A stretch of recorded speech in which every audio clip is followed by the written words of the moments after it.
Thanks for tuning in for another episode. I've been pretty excited for this one only because I get to geek out a little bit about the film industry. And that's because today's guest is Graeme Bachiu. Graeme is a character-driven documentary filmmaker. He's been in the game for quite a while now, since the age of 15. He's worked in broadcast television with CHCH, camera operating and editing. He's attended Niagara College for broadcasting, and now he runs his own independent production company under the name of Windecker Road Films, and he works as a producer, director, wears many hats. I've had the privilege to work with Graeme on multiple occasions, camera operating on a few of his TV shows. He is passionate, dedicated, and despite the stressful environment of a film set, always super respectful and level-headed, and I always look forward to working with him. And now here's today's cocktail. We are back again, introducing the Golden Graeme Old Fashioned, and that's Graeme.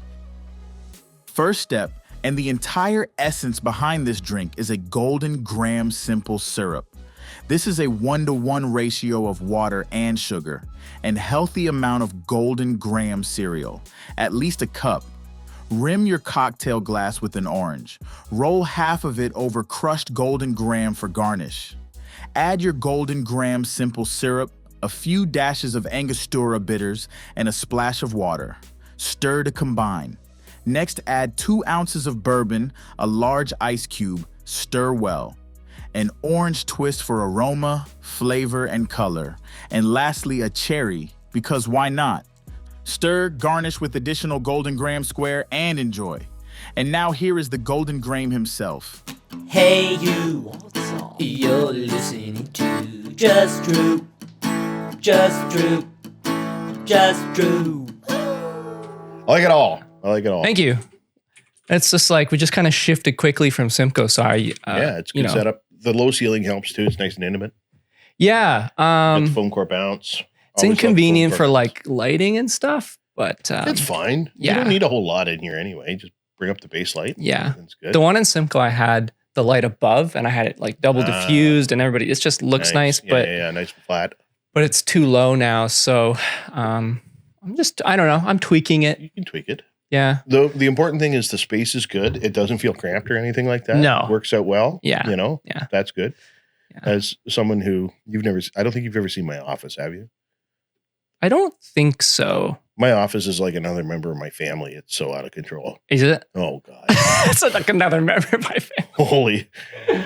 Because it's, you have a ton of gear too. Yes, like you have so much gear. My house is not actually super well suited for having all that gear. I have to do something about this long term. I don't know what to do. You could run a rental company off the gear you have. I could. I do. I do rent stuff out occasionally. But it's all, the funny thing is, it's all sort of dock style stuff, right? Yeah. So, I mean, we pushed the boundaries whenever we did tailgate, right? Yeah. And you have you have Kino flows and I've got not a lot nice lighting. 4-foot banks and I got the celebs and I got divas and, I'm like, I don't use the divas anymore. I'll sell them. Yeah. I think they're listed for $200. Nobody wants them. Yeah. And I'll keep them.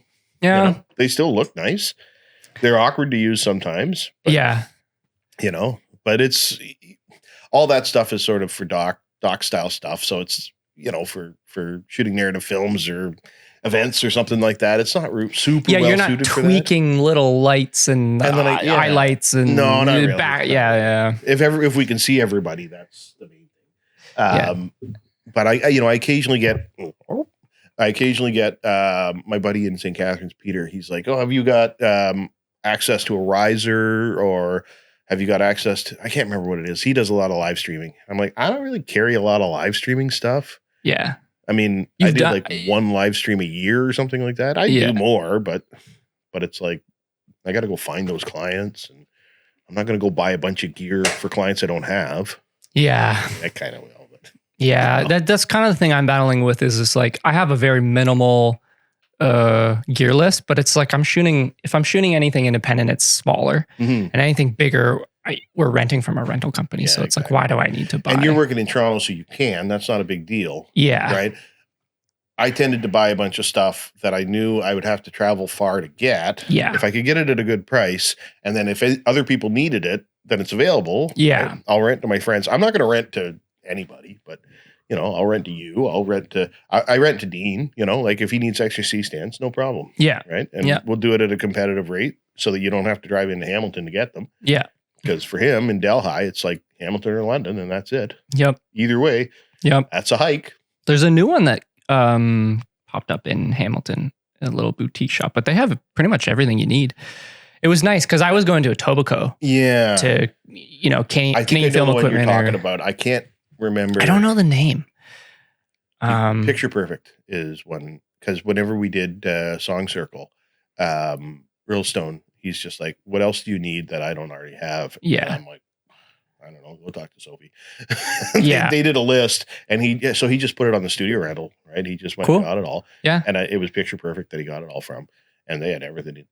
Okay. World, right? The cinematographer I work with a lot works for a rental company in Etobicoke. So we get half price. Well, he gets half price. So, I'll come up with the concept and direct it. And then he's getting packages for 50% off, which is amazing. Yeah. I'm wondering, we can get, maybe I don't want to talk too much about this, but the music show, with a little bit of a budget, I rented to myself. I probably shouldn't. Don't use any of this. I rented to myself, which is something that I've been learning from other people. You got to rent to yourself. Otherwise, you're never going to make any money. Yeah, right? That's what I do. Yeah. So throw your kit fee in there and then take your own. That's standard. You can talk about that. Yeah. Well, it's part of the business, I guess. Yeah. Right? It's. But the issue with that then is, for the music show, we did 6 days and I got to bring 2 truckloads of crap of my own. Yeah. And I'm like, I'm sick of this shit. But you had to invest in that gear. So you need to pay. Oh yeah, sure. Yeah. And that's never a problem. Like there's always going to be a way to do that. It's just that, on a doc shoot that's paid for, I'm only using 2 cameras. Yeah. For this, I was using 5. So Yeah. I'm bringing everything. Yeah. And it's just like, this is too much for me to do. Like not physically, but it's just like, I'm directing and producing this thing. I just want to rent the camera packages from this point forward. Like, great. I'm not going to make as much money, but I just want to rent the camera packages. And in fact, what I want is Realstone. Sorry, Mike. I want him to rent the camera packages and just give me one bill from the studio. Done. Yeah. Right. Make it easier. And I can bring in 2 cameras. I want to have half my truck loaded when I go. Right. I don't want to have 2 trips or 3 trips and bring all my lights and all. I didn't bring my lights this time. So that was good. But yeah. Cause some of the productions I've been on with you is like a 5 camera setup. Yeah. Yeah. Which well, is, well, you did music, right? So, yeah. That's what music was like. And then whenever we retooled that, it basically took that whole same concept and moved it into a studio in Hamilton with a different editorial focus, but it's the same workflow. Yeah. Right. But I was just like, it's easy when it's right down the road from me. I could do 2 trips there. No, I could do 12 trips there and it's no problem. But if I'm going into Hamilton, that's a whole day of going back and forth. Right. Mm-hmm. And like only set up half of the stuff, guys. I'll be back in an hour. Mm-hmm. 2 hours actually, right? 40 minutes to the studio. So there and back, load. No, we can't do things like that. We got to do 1 trip, right? And Mike had a lot of the stuff. He's invested a lot of money in gear for his studio. Plus, he's got his own personal stuff too. So it was good. We were able to rely on that. And then as we're picking through the stuff, I'm like, hey, all this stuff, it's all tungsten lighting. Awesome. That's what we did for music. That's what we're doing for this show. I love what tungsten lighting looks like. Yep. Right? Yep. So he had a whole bunch of 1K Fresnels and stuff like that. That's what we used for keys. Okay. Right? All right. Looked amazing. All right. Looked amazing. Right? Yeah. Everybody's going, go LED. I don't want to. We use what we got. And it's soft, right? Like, or not soft. It's you're not getting as got much a roll output. off, Yeah. Right? It's got a nice roll off and it's a good response, right? We shot everything log, and then whenever I graded it, it's like everything's easier to match with this tungsten lighting, right? And it just responds better in digital land. Right? Yeah. The LEDs are they're fine, but every LED is a little bit different. Yeah. Right? All those bulbs are practically the same unless you're dimming them, and we didn't. Light her up like a runway. I've slowly seen LEDs creep onto sets, slowly. Mostly aperture I've seen. Yeah. But for the most part, like they're trying to mimic daylight coming through the window. So they're shooting huge 4K, 10Ks HMIs coming through, which are just like, I don't know, massive incandescent. HMIs are great. HMIs are great, expensive. Yes. But a little on the dangerous side too. At the 4K size. Oh, they're hot. Yeah, they're hot. And when they go. Yeah. Pop.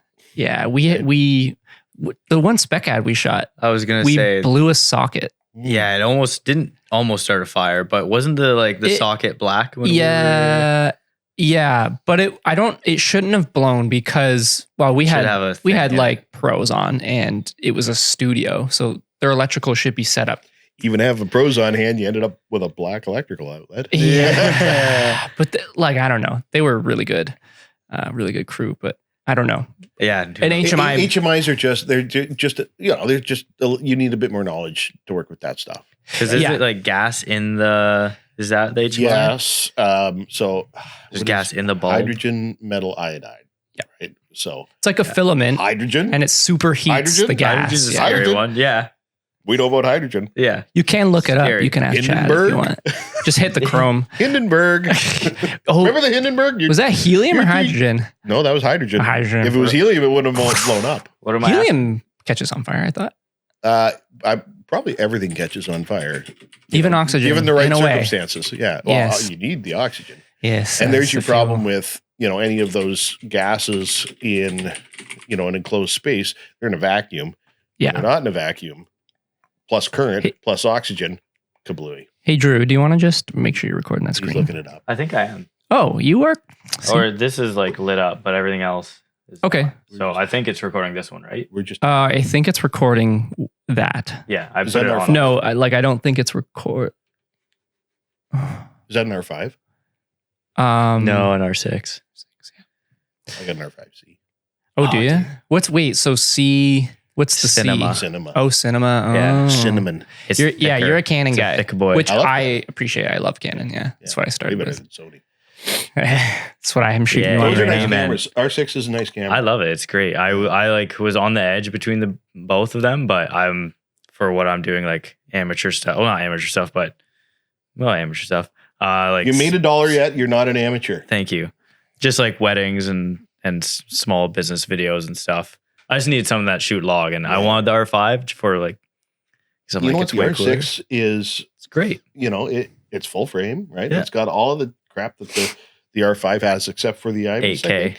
Oh, an 8K. Yeah, which my computer would cry if I tried to put 8K on it. That's right. So Why are you doing this to me? It already doesn't like the 4K.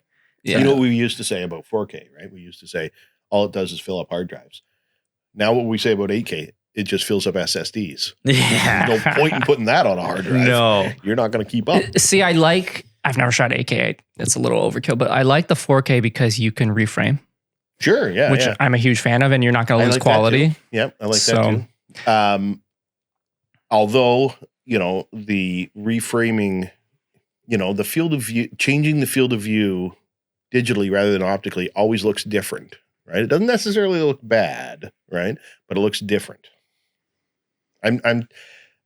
Somebody else asked me about this, and I tried to articulate how because I've done it a million times myself, and it just looks different. It looks a little off somehow. Yeah, right? It's like the depth of field doesn't change. Mm-hmm. You're just cropping. You're just zooming especially in. if you're cropping on like one side versus the depth other. of field to change a little bit, or like the compression of the elements in the frame, right? Yeah. So if you shoot, say you shoot at I don't know, like 15 millimeters, like super wide kind of thing, and then you crop into like a 35 view, the depth of field is going to change and the compression is going to change, right? Yeah. As you get in telephoto, everything gets. It's like when you're zooming in on an look object. like that whenever you do it digitally. Especially if you're on like the left side or the right side, then you really get like the the warp. And it can still work. It's totally a good option. It's a really good option. But when it's extreme, it's like, and that's where you'd be tempted, not you particularly, but in 8K, you'd be tempted to be like, I'm just going to deliver this in 1080. So boom, boom, boom, boom, boom. That's 4 shots out of one angle, right? Yeah. I shoot 4K 16:9. Yeah. So I have that. And then I crop to vertical for social and export at 1080, which is great. That works really well. Because if you shoot your camera in vertical, you can never get that 16:9. No. So when I'm shooting for brands and things like that, and they want to put something on their website, you want 16:9. Yeah. So it's good to have. Yeah. But if I agree. Any of the I'm not doing a ton of corporate stuff anymore, but I hold on to a few clients, and they're like, "Can you shoot square compliant, vertical compliant, and 16:9 all in one?" And I'm like, "You're pushing it, but we'll do it." Right. So it's like, we'll just shoot everything a bit wider. Do you put borders on your monitor just to help visualize? I don't leave them on if I'm shooting, but I'll put them on just to get them to frame. Like typically with that stuff. So I did an insurance company, and they're a good client. They're consistent, and they know what they want. And so they just wanted like interview style back and forth kind of stuff with two people. So, we just 3 cameras for that. And so I just made sure it was compliant. Yeah. And then I leave it alone. Yeah. Thing. Yeah. And then I'm like, guys, don't move, right? Like just sit still and don't move, because I can only man 1 camera at a time. I'm not running around operating all the cameras at once. That's not happening. Yeah. Well, even like the sets I work on, they're working with Aries, but some of the Aries, they don't shoot past 2.6 or something like that. Yeah, okay. So they're putting footage out at 1080 anyways. Yeah, exactly. So, and I did say, I've said to clients before, if you want to push the image that far, then we're going to deliver even lower, right? If it's going to go on Instagram, there's no point in 1080. You might as well just go 720. Well, it compresses. Yeah. Yeah. 720 is fine. So if you're okay with reframing even down to a smaller frame size like that, then we'll do that sort of thing. That's fine. And they're like, well, we don't even know what you're talking about. Yeah. What are these numbers? Yeah. Okay, why don't you just let me handle it? Yeah. That'd be good. And if the clients who let you handle it, those are the good clients. Oh, yeah. When they don't ask questions, they're just like, no, not that this is what we want. And not that it's like, not that a bad client has guidelines. That's not what I mean.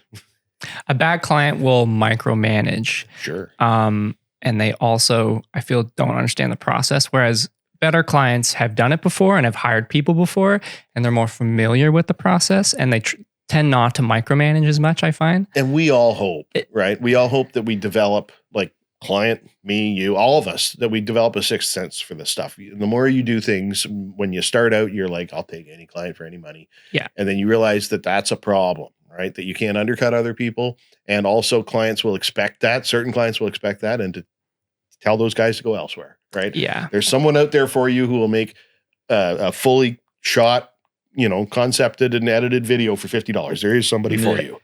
That person's not me. And that's okay. It's fine. It's good, right? Every client needs to find their person. Yeah. Right? And when that guy comes back or gal comes back and says, that person who did the video for $50, it wasn't really what I wanted. Then you can have that conversation and say, well, I can still work with you, but the expectation is different, right? Mm-hmm. The expectation is we're dealing with each other on a peer basis, right? And it's not just, what's your value proposition here? If $50 is all you can spend, God bless you. You can do it with your phone then. Yeah. You really need me to do it? And I'll happily refer those clients to people who are newer and younger and doing it for cheap. And exactly. Yeah, here's this guy's info. Yeah. Exactly. I think that's the way to operate, right? Like everybody has it sort of a different special sauce, I guess, right? And I'm very documentary, right? And you're more, commercial. Yeah. So if somebody wants an ad, Drew's the guy, right? If somebody wants a behind the scenes or, something a little bit more like live performances, natural and authentic, then yeah. I can, that's my wheelhouse. And I mean, I could shoot you a commercial, but I don't have the experience in that, and I'm not interested in it. I can't manage a 5-camera video village. Like that's. Yes, you can. I have the knowledge, but I don't want to, and I'm not proficient at it. And I know you are. So it's like, you're the guy for that, But that's working in broadcast, right? Yeah. Which I was telling Drew about, because 15, and I've been doing it ever since. Did you say 15? Yeah, I started when I was 15 years old. Oh my goodness. Was it at CHCH? No, I had CH when I was 15. God. Okay.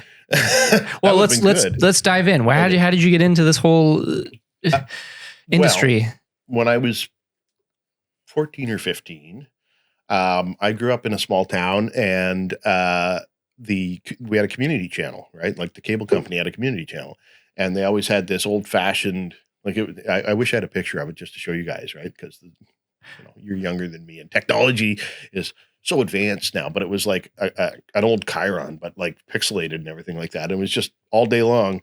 Community ads would run, and then they'd have some programming at night, and it was all run out of this little studio across town. And one said, ever interested in working in TV, come and volunteer. So I signed up and went over and talked to the boss, and they're like, how old are you? And I was either 14 or 15. I can't remember how old exactly I was. And they're like, you're too young. And I'm like, oh, why? What? They didn't really have an answer for that. Yeah. So the next year I did it again because I'm like, that sounds kind of interesting. I'm 18. Nah, I just lied about my age to get on the boat, right? And then they took me the year later, and I volunteered, and I'm like, this is cool. So I go and do a hockey game. I do camera, and within 6 to 8 months, I'm starting to have ideas about things that I could do, and I'm like, oh, okay, so I'll do audio, and I'll do this. I'll do all the old school tech disciplines and stuff like that, and I really sort of got interested in switching and directing. So I started doing that fairly young. So maybe 16, 17, started doing that, the old switcher. And we're talking old days, guys, right? We're talking Film? no, not quite. Okay. 3/4 inch U-matic, right? Like old SD analog composite video signals. You had to be in the techno priesthood. They needed technicians to keep everything running. And old Econoline vans for the mobiles and stuff like that. So, sitting there with a switcher with 5 cameras in it and monitors and intercom and switching it. I really loved it. It was just sort of the way that I thought and the way that I did it. Are you from the Owen Sound? I'm from Owen Sound. Okay, I thought so. Yeah, I love Owen Sound.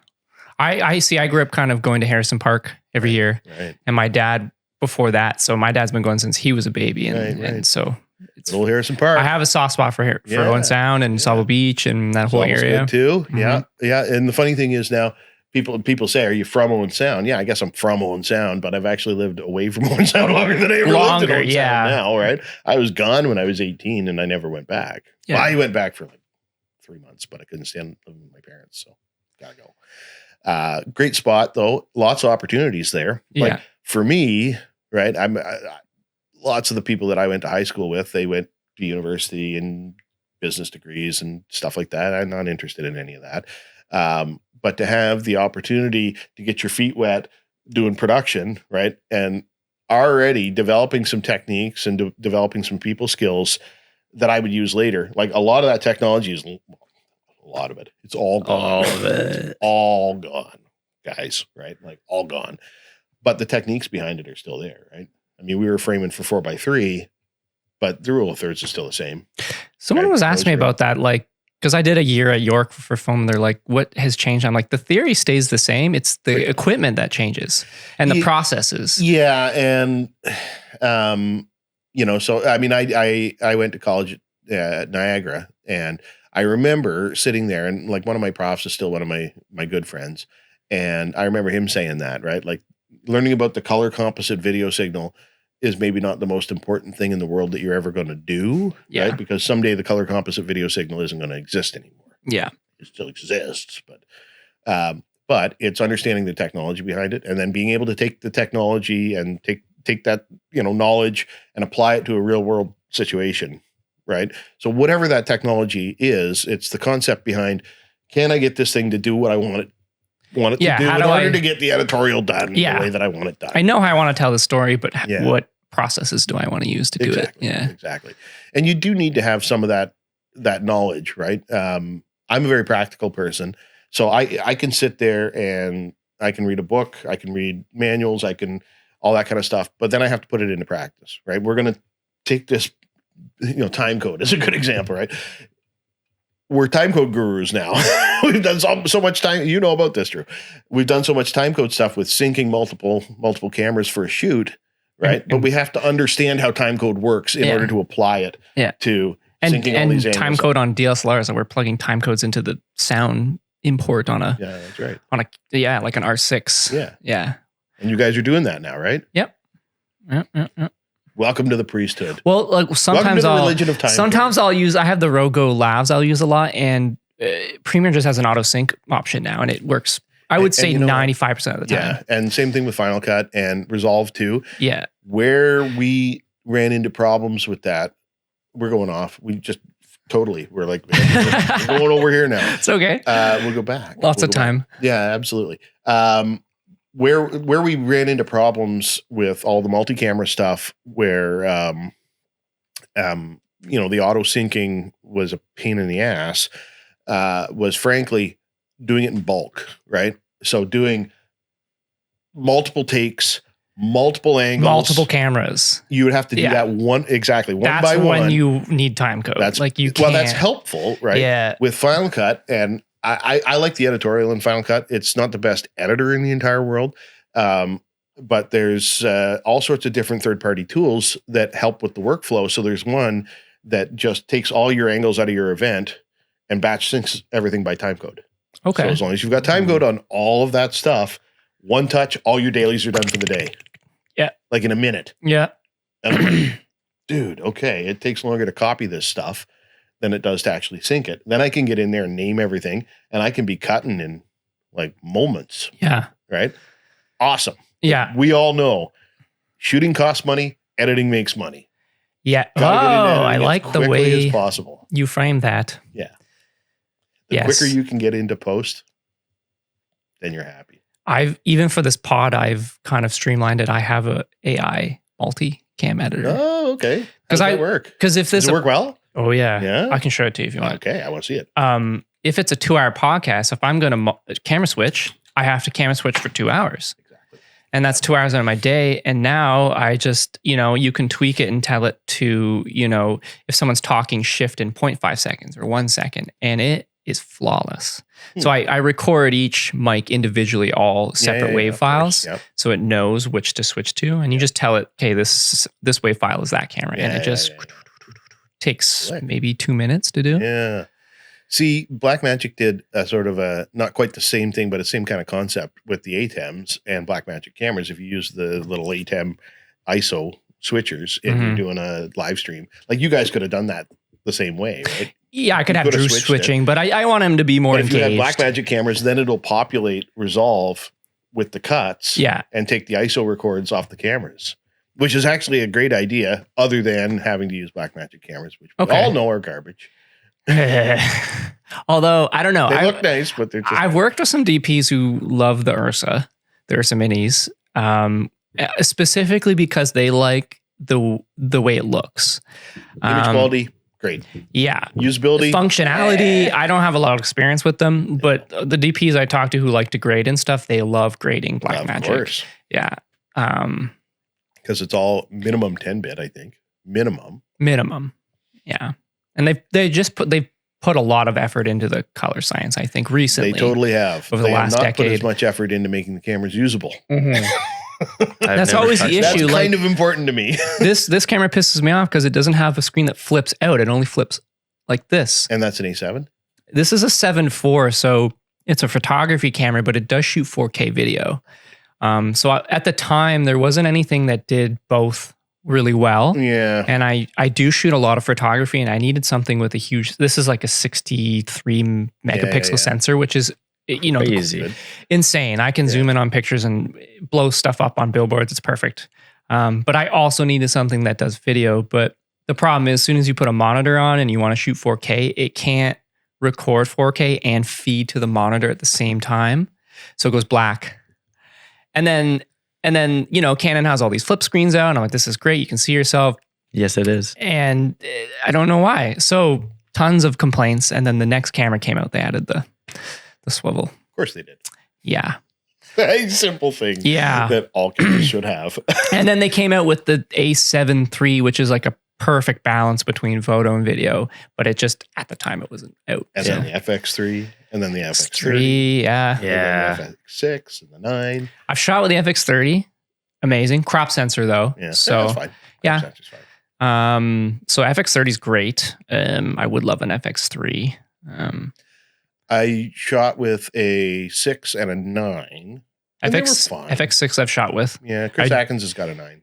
Okay, he's got a 9. Yeah, he does have a 9, yeah. And they have variable NDs built in. Yes, they did. That was the old is- FS5 thing, Ooh, which that camera was a piece of garbage except for that. I'm like, The variable. why don't they have variable NDs on every camera? Right? yeah. And the like, I don't want Canons- anything else. I owned an FS5 and it was the last Sony camera I'm ever going to buy. Yeah. Right? And I'm like, this thing is stupid. Does the R5C have? No. No? But you can Oh. get that if you want to use EF lenses. You can get that adapter for EF lenses that has a variable ND built into it. Oh, really? Does it go Yeah, in between what? the body and the lens? Yes. Yeah. Oh, okay. what is? I haven't heard of that. I need that. Well, 'cause you know how I hate- pop them on the lens? Yeah. It's the same thing, but it goes in between the body and the Yeah. lens. Yeah. Which is probably Better. like it's a better idea. The design isn't super great because the wheel is a little, and I think there's third-party ones now that have maybe more like hard stops, which would Okay. be good. What I noticed is I do have that adapter, and what I noticed is it's really easy to bump that little wheel and knock your ND way out of whack, right? Well, because if you have different size lens diameters, then you need. If you're doing, I'm talking on about the top. adapter though. Yeah, right? so you wouldn't need. you can get you just need you one. can get step up rings. yeah. Yeah. But you know, like I'm going to be judgmental, right? I'm not a very judgmental person. I'm a bit judgmental about cameras. Slapping an ND filter on a stills lens with a variable, like we can do better than this, right? Like I bought a bunch of small rig. I bought like 3 small rig clamp on matte boxes. They were like $40. Okay. Yeah. And then I put a 4x565 ND filter in front of that if I need to do something like that, or whatever. That's still better than these screw-on ND filters Really? that get loose and all that kind Well, of stuff. the thing that I don't like about you'll find with variables when you put it on a lens like this is it'll vignette. Oh yeah. Yeah, if you well, go You'll that's notice hard. It's the vignetting other and problem. even color temperature changes. It'll Especially on go full frame cameras. yeah, Yeah. it'll go warmer and Yes, the cheap ones will definitely shift because you know how a variable ND works, right? It's 2 polarizers crossing. yeah. Right? I never understood. I'd always show. I was like, look at this cool magic trick. You just twist it and It goes it's like- dark. and it goes Well, dark. I'm like, how does this work? I don't know. Get to Magic. polarizers, right? Okay. Just regular linear polarizers, and go like that and look through them and see what happens, and then go like this, and they become variable. That's Oh. how it works. It's 2 polarizers. Just two together. polar. Yeah. Yeah, so just 2 filters, right, stacked against each other, and some ability in there, however they do it, to actually twist them against each other, and that's how you get your variable ND. It's Okay. not technically an ND filter. Like if you're shooting socials and stuff, it's great. It's perfect. It's versatile. It's quick. But like if you're gonna shoot, I know. What about I- run and gun like weddings? Because that's like Get when a I better use a camera. VND. Get a better camera. Get a Canon. Honestly, like I mean, having shot tons and tons of run and gun, like I worked in news for 12 years. Yeah. Right? And when I shot news, okay, we had a filter wheel. We had ND filters built into the camera. I don't know how anybody in the world would ever want to dick with something on the front of their lens just to get proper exposure. That sounds like a nightmare to me. I hate it, but I thought that's well, you what- should that's hate it, what- and that's good. Yeah, that is a good thing that you hate that. because you do I don't too mind much it. and you get the vignetting. Well, the vignetting is my biggest deal. It's like because you can't always see the vignetting in the flip out screen, Yeah. and then when you put it on your computer to edit it, you're like, oh.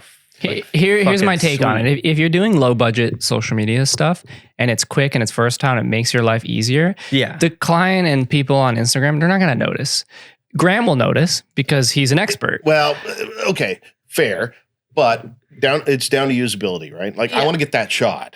Yeah. I want to get that shot. I don't want to. Even when my cameras are all built. I don't build a camera. I take it out of the bag and go and shoot. I got my C300 Mark III upstairs, and it's ready to go. If something happens, if somebody slams into a car in front of me, I can run out and shoot it and sell it to a news station for like $50. But I'm ready to go. Yeah. I don't have time for we're going to build all this stuff. Okay. Right? Yeah. I got to get the shot. So you So want something on the front of my lens that I got to fiddle with just so I can get the shot, not cool. Back in the day, right? What did we have? We had like 1/4 ND, maybe 1/8 or 1/16, and 1/32 or 1/64. 3 ND filters on a wheel on the front of the camera. That's it. We didn't have variable NDs. We used other things. We had gain on the camera, so like ISO, right? And we had the function of the lens, the aperture. Yeah. That's it. Somehow, for 60 years, essentially, we were able to shoot Yeah. and properly expose things without having a frickin' variable ND filter that vignettes and shifts color temperature, right? So that's Piece of essentially trash. like a matte box but it's just a little easier to use because that was the design of the camera. The camera was designed to be quick deploy, to get out there and shoot quickly, right? Yeah. So that's an ENG broadcast style camera. We have the technology to do that. We can do better, right? Like we can do better. We can totally do better. And so I always, if people are shooting something like a wedding, I'm like, what's the R6 worth? How much more could you spend if you're going to be busy with weddings? Could you buy a C70? I was gonna say Right? C70. I got a C70. Yeah, I you love love a it. C70. Yeah, it's a great camera, and it's got built-in NDs. Yeah, I'm not going to miss the shot. Yeah, and it's not a big camera either. No, it's the same size. It's Yeah. basically a little With taller. A little built-in. bit, A yeah, little a little taller. bigger. Yeah, Um, and so there's a camera out there for everybody. It's still a cinema camera, right? What about a camcorder, right? In some of these, obviously for a wedding, probably not, because you're probably selling this sort of cinematic vision Now for you the are. wedding. Yeah. Whereas like 30 years ago, people were just Just happy. it was videos. fine. Camcorders were fine. People were just happy to get it. Yeah. Right. But if you're shooting a lot of events, you don't want that. It doesn't make any sense. You want something with decent autofocus, good usability, built-in NDs, good built-in audio. That's another thing you don't get with that. No. Right. But you do get it with the C70, except for one thing, mini XLRs. Big thumbs down for me. Mini Don't XLRs. Like, Oh, like those Blackman. the body's not big enough, I guess. So They just they'll upgrade it in the next version. No, they won't. No. The C400 also has mini XLRs. They're all in on mini XLRs. Oh. Why? Is the quality not as good, or is it just kind of because Okay. everyone said All that right, about okay. the All right, HDMI as well? I'll go on my rant. Go on, my rant. please do. Okay. So, kind of old school thinking here, right? But I've been in situations where something breaks in the middle of something, right? Blow an XLR cable or something, or just you got a bad XLR cable, somebody steps on it or something, it's got a bad solder on it or something like that. I bring 3 or 4 XLR cables with me everywhere I go, right? Because something might happen. I might need another 20 feet or something. And, we use wireless and everything like that, but there's times when there's too much RF or whatever, and you just need a hardwire. If something goes wrong with an XLR cable, it's common. It's very accepted. It's a standard. Mini XLR is not accepted. You have to have some sort of breakout cable to XLR to interface with every mic on the planet. oh, you need an adapter. Exactly. Yeah. So now there's one more point of failure in there, Mm. right? And then I'm like, okay, so C70, let's get some XLR adapters on this stuff. I always have a halfway decent on-camera mic, and they're all XLR, of course. So let's test a couple of different adapters. I want to have a couple of spares. So I bought from a couple of different vendors like Condor Blue and I can't remember who else. They all sounded slightly differently. And I have hearing damage, right? So if I can hear the difference, then there's a difference. Yeah. So I'm like, I don't even understand why we went this route. Like, I don't even understand this. Why did we do this? This is not a good idea. Consumerism. My thinking is just them trying to save space on the camera itself, but at what cost? At what cost? Yeah. Exactly. You know what? No, I'm not even going to say like one XLR, one mini XLR. Just give me XLRs. It's not that big of a deal, right? I don't understand that. Just Well, do it. everything's Just do XLR. it. The I board's also, XLR. I also feel that way with HDMI. I don't want to see any HDMI on cameras anymore. Done with that. No micro HDMI or just no HDMI? Definitely no micro That's HDMI. what this- Are you kidding me, Drew? So- yeah, this is micro. Drew. That's micro. You listening to this, Canon? Get rid of it. Mini HDMI. That's what mine has. That was forged by Satan. Terrible. Same kind of reason, just it like blows, like it'll surge, right? Like those little connectors pop in and out, and then you get Yeah. a little. Well, what's the power standard? surge. Is STI? Is it or? Yeah, well, so the R5C, figure this one out. Okay. You guys tell me if this makes any sense, because it makes no sense to me. Okay. The R5C has timecode in and out via DIN, which is essentially like a little compression mini BNC type thing, right? Like there's mini BNC, like on the Blackmagic Video Assist, the newer monitors. Okay. Which is a coaxial 2-conductor with a twist, like a post on it and then a twist lock, Yeah. just like a full-size BNC. Right? Okay. Full-size SDI. So they put the timecode port on the R5C, and it's DIN, which is the same size. It's 2-conductor, and it has a little compression thing on there, so it's secure. Fantastic. Secure is good. We like secure. Right? Yeah. And then they put a micro or a mini HDMI on the camera. Oh, And I'm rip, like, rip. Like we need to balance this beauty out a little bit. I We need a love little the- ugly. I love the time code, right? Like I love I'm happy about that. But if I want to put a monitor on this thing, now I'm going to have this wonky cable sticking out from the side of my camera that I'm going to bump or something like that.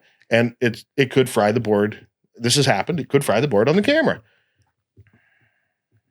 No. Right?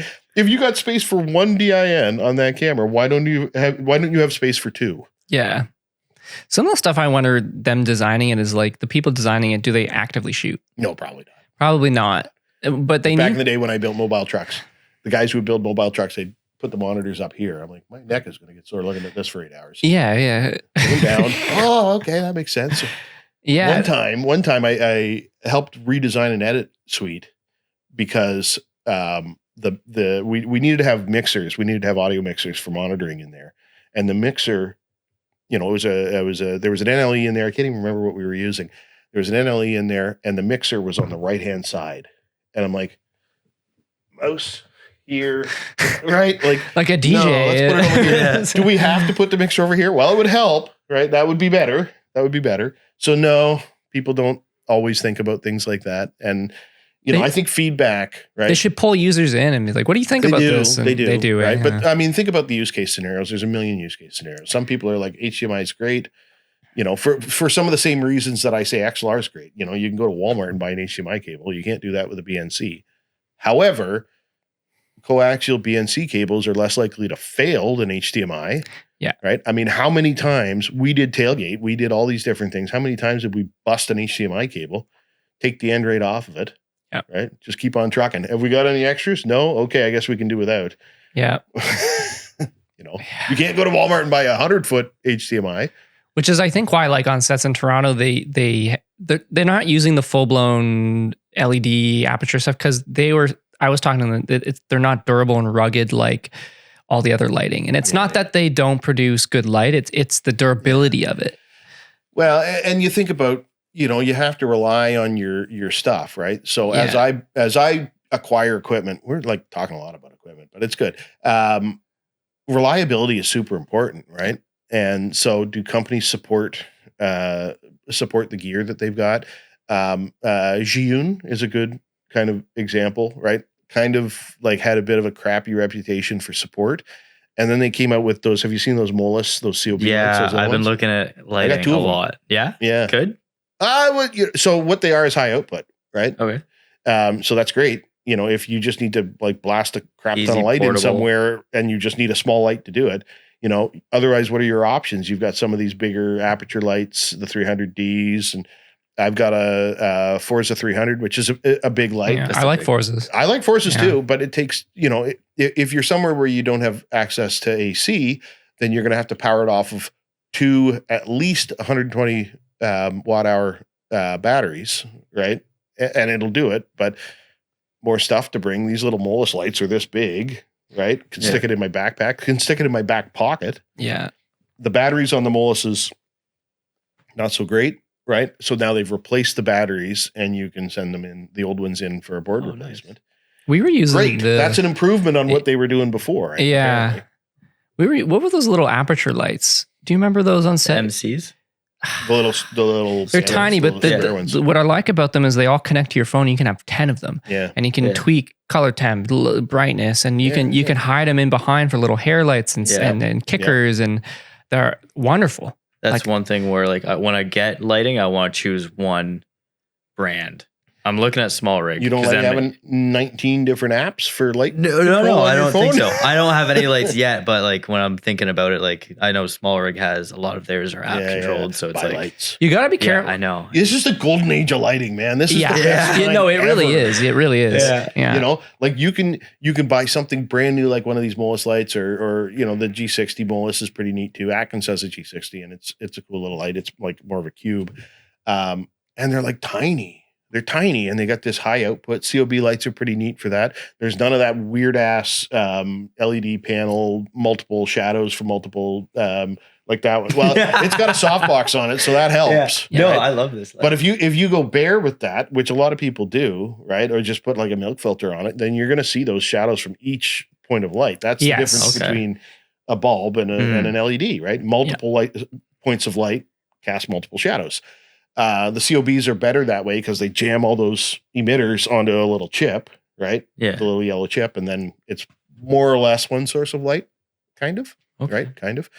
So there's that, right? And then you can still go on Marketplace, and for less than $1,000, maybe around $1,000, you can get an Airy kit. You can get an Airy Fresnel kit, right? And like, you see one for less than $1,000, buy it. Mm-hmm. They're never going to stop making bulbs for those. Mm-hmm. Those are great. I've got a kit. Everybody should have a kit, right? And if you're like poverty level for tungsten light, then you can go get a Lowell kit. The best thing about the Lowell kit is the case it comes in, right? The hard old Lowell kit. I was gonna say, I don't even know what you're talking about. This is out of my head. This is fucking. But Lowell just always made Todas and Omnis and Pro lights, and those were always like the small tungsten lights back in the day, right? And they came in a hard case, and the hard case is great. I've broken 3 of those hard cases because I just jam them full of stuff. And, got stuff on top, everything in there, clamps, grip Yeah. heads, everything, jam it all in there. And then you still have like more specialty things, which go up and down in price. The Kinos are all great. I love Kino Flow. Yeah, Kino Flows are great. I have Celebs, and Celebs are great LED lights. They're super soft. They look great. They're not super high output, so you can't use them. I can't go and stand in a cornfield and use a Kino. I gotta have access to AC for that. But in certain circumstances, they look great. The Divas all look good. The big 4 banks, and then the whatever the LED versions of those are. Don't quote me on this, but I think Kino makes the Quasar. Yeah, I have Quasars. You have those? Yeah, those are great. They look really nice, and I'm pretty sure that Kino makes a fixture that will include that you can use those on now. Okay, which is great too. I bought early Quasars, so they're toast now, but they were amazing for a while. Lasts forever. Yeah.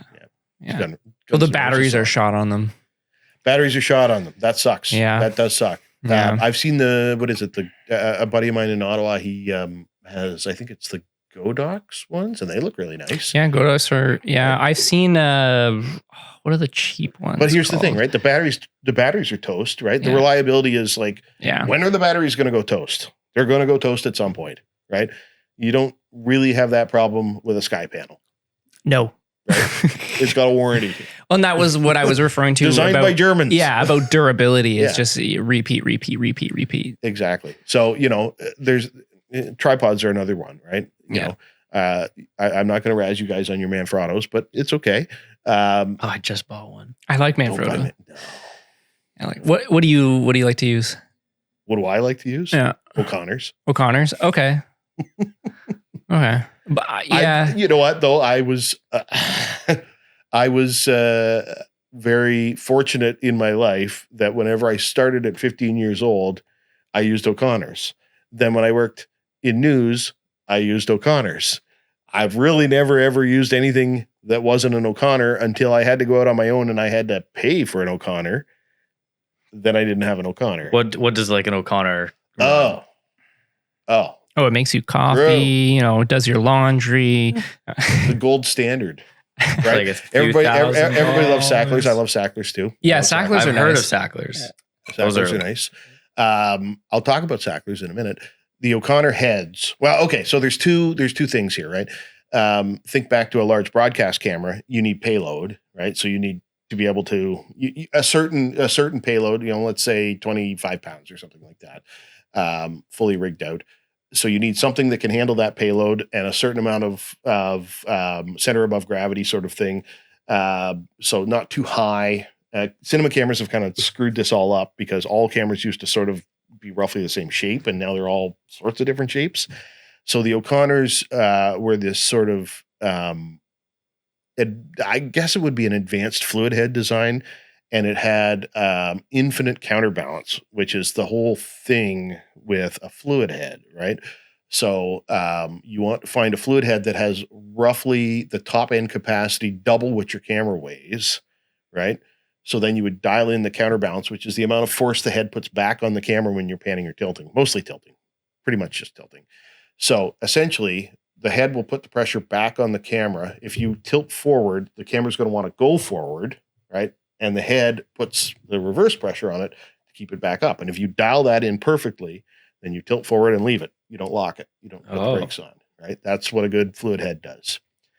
So most tripods, Sacklers, Millers, so on and so forth, they'll have levels, like stepped levels of counterbalance. The O'Connors all had infinite counterbalance. So you just dialed it in. It was just a dial up or down, and it had a hard stop at the top and it had a hard stop at the bottom, but infinite variability for counterbalance in there. So they're just the most butter smooth heads in human history. Sounds they're the greatest. I had 2 O'Connor 50s. I just sold them both. And even those heads didn't really have much in the way of counterbalance, but the fluid action on them, those are like 60-year-old heads. And we used them last year. They were great. Yeah, that's when you know. Massive, big metal heads. They're still making them. Vitek owns everything now, so O'Connors are still there. But I use 1030s and 1040s, and then I bought a really old. It's probably 30 or 40 years old. A Ultimate 515, which is 15 pounds max, and it's almost a little light for what I use it for now. But it's still smooth as butter, right? And you buy that thing once. I don't even want to tell you how much I paid for it. It was like $500. It was insanity, like so cheap. And it was leaking. It was leaking fluid. So I shipped it up to Ian Johnson at IJES in Bracebridge and said, recondition this head for me. It was another $600 for him to do that. He's like, this thing's in amazing shape. All it needed was new seals, pumped her full of high viscosity fluid again, tightened up a bunch of screws, send it back to me in 2 weeks. He says it's good to go for another 30 years. Oh my God. Right? Yeah.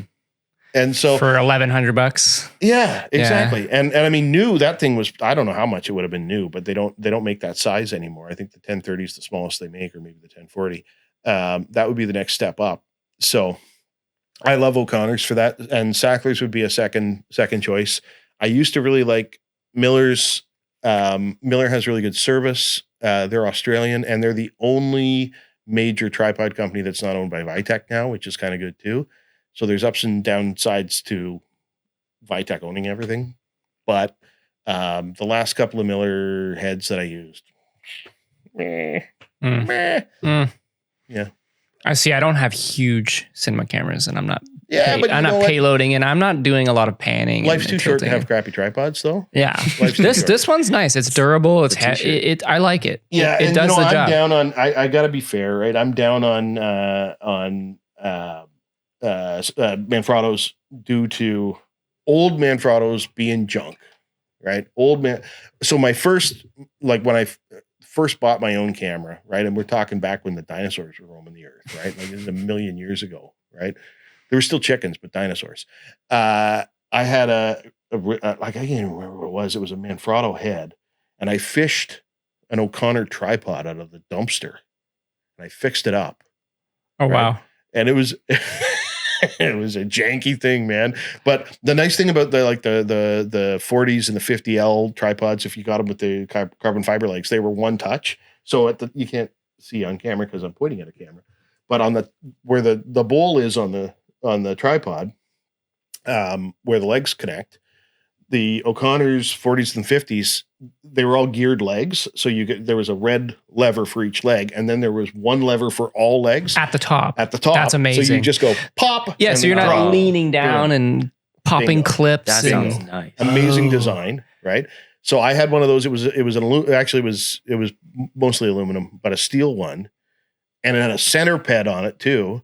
So I could put the thing, I don't know how high the legs would go. And then it would go another, 40 inches above that. Oh my God. It was a little unsteady up there. And I had a Manfrotto head on. That was my first tripod. But I pulled that one out of that O'Connor out of the trash, and I fixed it all up.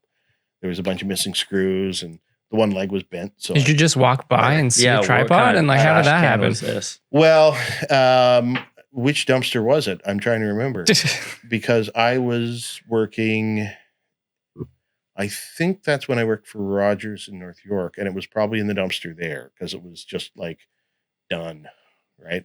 Like it wasn't actually in bad shape, but one of the legs got bent or something. So I just bent it back and it was fine. Yeah. Free tripod. Yeah. Hell yeah. Yeah. And the ped worked fine. But it was weird because like the ball, like the turret, right, had like a lever instead of, because the ped was coming down out of the bottom of it. Yeah. So you couldn't do the normal unscrew and balance thing. Yeah. You did this lever thing. Yeah. So it was like this counter, how would I describe this? Like the threaded post that went through it was counter threaded. Okay. So it was, I think the reason they tossed it wasn't because of the leg. It was because they could never tighten the the turret. They could never tighten the ball on it, and they just didn't look closely enough at it or whatever. I was working in that department. Maybe it was my fault, but it needed to be threaded in, and then you could only adjust the lever so far to tighten it. So it was like tighten it up and then loosen and tighten. Yeah. But it was all wonky and loose. Yeah. And whenever I put a head on it, I'm like, okay, so how does this thing work? Well, we tighten this up, and then, it works fine. And then you just had to remember that. Yeah. If it got loose, hopefully it didn't get loose in the middle of a shoot. That would not be good. Yeah. It's not going to fall over. Yeah. It's just going to go Dutch. Yeah. Right. So, yeah, anyway, I find with tripods, right, you got to have a tripod for each thing that you're doing. Like if you're going to build out your camera and have it a big ENG style thing all the time, then you're going to need a heavier tripod, and you're going to have to spend 10 grand on it. You're like, if this is what you do, if you're a professional, right, this is what you're going to have to do. But if you're shooting handheld all the time, right, like at a wedding, how much you're not using the Never. tripod that much. No, I don't even bring a tripod. Yeah, probably not. If it's a long shoot and I have a decent rig, sometimes I'll even put an easy rig on. Yeah. Yeah, exactly. Yeah. So, why buy an O'Connor? Yeah. But if you're, if you're shooting, I don't know, if you're shooting docs with a lot of like complex tripod moves and stuff like that, and you need a really smooth head, then you got to invest in it. I think that makes sense. So everybody's different. Right? Yeah. And there's a tripod for everybody. Well, it's the same goes for any gear. People are like, what camera should I buy? What lighting should I buy? I'm like, well, what are you shooting? Just cannons. Is it, It's a cannon. are they paying you? I wish. There's things I would buy. Like, honestly, the main reason I went with Sony's is because I started out in weddings, and weddings tend to be very low light. And at the time, Sony had the best low light. Drew, the reason Setup. you went with Sony's is because you didn't know better. I had a Canon. This is like me and Atkins. Atkins is a Sony guy, and we did a bunch of YouTube videos where I'm just like, here's my rig. What do you think, Chris? Not bad, but it's not a Sony. And we just razzed each other the entire time. They were the first to come out with mirrorless and all these low light settings, and it was amazing, and dual ISO. And like, I started with I had a T1i, a TTY, T3i, I had a Canon 70D. Love this Canon 70D. But then my brother picked up a Sony camera, and it worked better for weddings. Those were actually pretty revolutionary in terms of the mirrorless. They were the first. I think they were the first mirrorless. They were definitely the first mirrorless of the big three DSLR. that were mirrorless. Yeah. So those were revolutionary. You don't get there without that. Yeah. Right. Yeah. But using those things to me, is just, the color is not great. The color. yeah. You know what? I've graded. I'm not the best color grader in the world. Neither am I. I've graded some. It's hard. It's a art unto itself. I've graded some of that footage, and it's okay. Yeah. It's okay. Yeah. Right.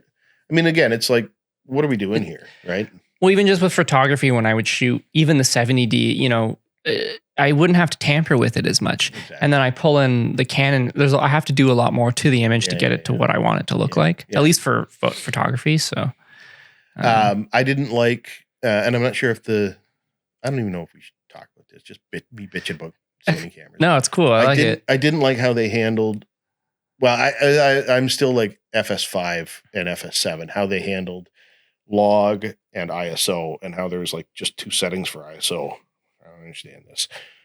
Canon's just easier to use, right? ISO up and down as you see fit. Log's just log. Yep. Right. Yeah. It's not hard to figure out what you're doing, right? You can't really screw it up. I can't. I've rarely screwed up, and like, I'm not like light meter and let's figure this all out perfectly.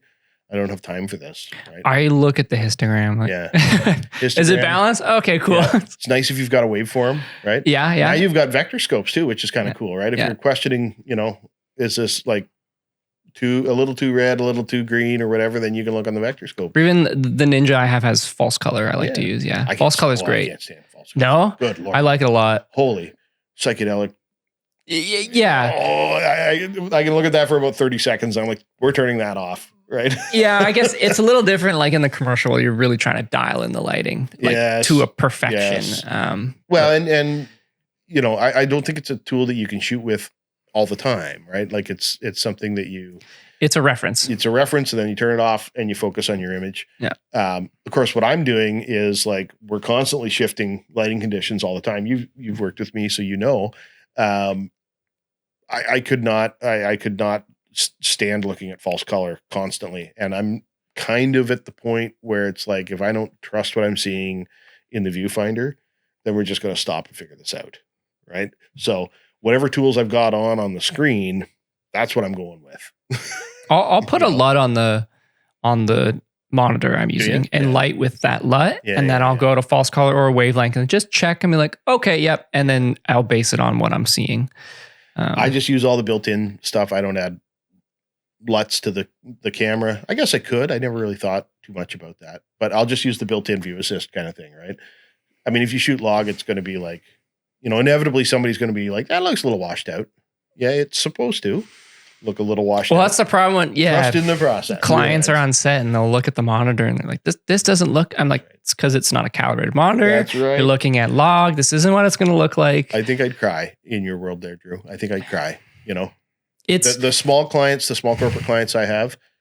I like we it don't because need a monitor for you guys. You can look. You can look on the screen that I got for the camera, and that's it. We don't need a monitor. Yeah. It's just going to invite too many questions. Yeah. And what I'm dealing with is agencies. Even better. So then you got several layers. Several layers. So like by the time it makes it to a director, it's like the idea is fully formed. And you're just kind of putting your spin on it at that point. But like everything has to pass by the agency, and the client is often there, and the client's relying on the agency to deliver. So the agency is on you. I really like the precision of that world. I really like that precision. Yes. And can I live there? No, I cannot do that. I mean, I shouldn't say that. I can be precise. I can totally be precise. And there's something like super magical about, hey, everybody's going to come together here. We're going to have hair. We're going to have makeup. We're going to have set design. We're going to have this. We're, cinematographer. We're going to have sound design, right? Everybody's going to come together and we're going to make this thing that looks great. And then we're going to take it 5% extra, right? On set, we're just going to all get together. Yeah. And how are we going to make this even better? Yeah. That's magical. That's the kind of the neat thing about this business. Yeah. Well, and everybody's so good at what they do, and they're honing in on a specific thing, and then you all get together and every component is perfected. That is the really neat thing about this business. Yeah. I don't go to that place. Well, it's hard to say, right? Because documentary is very, we're going to nail that sit down interview. We're going to spend 10 minutes working on the backlight just to get a nice rim around somebody. And then we're going to be all super happy with that. But we're still a crew of 4. Yeah, there's only so much you can do or anything like that. So bringing that technique then into something smaller, into documentary or a multi-camera thing, that's fun. That's a fun thing. And then as the producer, I'm like, yeah, we're done talking about this. Let's move. Yeah, let's move. Yeah. So it's good tension. All good tension. Yeah, and in your case, you're the producer. You're also the director. You're also the cinematographer. You're many hats. I've been doing less shooting. So we're doing a show that's a take on how it's made for a cable company right now. I guess I can just say Eastlink. And for that, I've been strictly producing and directing. I haven't been doing any of the shooting. Okay. I mean, I've done a little tiny bit of the shooting. Yeah. You're a great director. Well, so yeah. I try. Yeah. Learn on the fly. And I mean, I'm a good director I think in a lot of cases because I work with good people. I work with people who are willing to work, right? Like you, and I've worked with you, and Phil and Steve and Sophie and all these different people that I've come into contact with. They're willing to work. They're excited about the work. This is fun. We make it fun. It's important to make it fun. Like it's business and it's important, but it's also like, I don't want to be screaming at anybody. I've been screamed at. Which is what I like most about working with you is you're very cool. You're very calm, collected, even under pressure. And we had to turn things around quick. You always have level head. Yeah. So I really respected that. I try. Thank you. I appreciate that. I try, and I think, when there's pressure, like the thing is, let's take 30 seconds and talk about this. How are we going to do this? How are we going to block this out? You know how I like to do things. Let's block it on the fly. Yeah. Let's just do it. We'll throw marks down and we'll just block it on the fly. Yeah. And we probably have 3 cameras anyway, so we're not really going to screw this up. Yeah. Right? Just don't cross the axis. Whatever you do, do not cross the axis. Right? I will not be able to edit that. Right? How did I get to that point? Right? Like I was an editor for a long time. Okay. Right? So I can stand in a room and I can picture where I put the cameras in order to make sure that we get the coverage and it can be cut together. And it just becomes a second nature thing. I think that what that's what makes a good director is being able to see the edit in your head as Yeah. you're shooting. And many people don't, right? Because, you know, you want to specialize, but you should try to do everything in order to understand everybody's role, right? It doesn't mean you need, you know, budgets do not allow us to specialize to the degree that we want to. Wouldn't it be great for me to just direct and not have to produce? Noisy cat. Cat break. Cat break. Come on, get back up in your thing. Your little, whatever that thing is. Get back up in it. Cat tree, I call it. His Cat tree. throne. Cat tree. Man, Gary he's would so like you. You and Gary would talk. Actually, it's funny. Cats. You notice? You ever had multiple cats? I've only ever had one. Okay, I have multiple two. cats do not meow. You have two. They Yeah. don't meow at each other. do they? Never. Exactly. Just at us.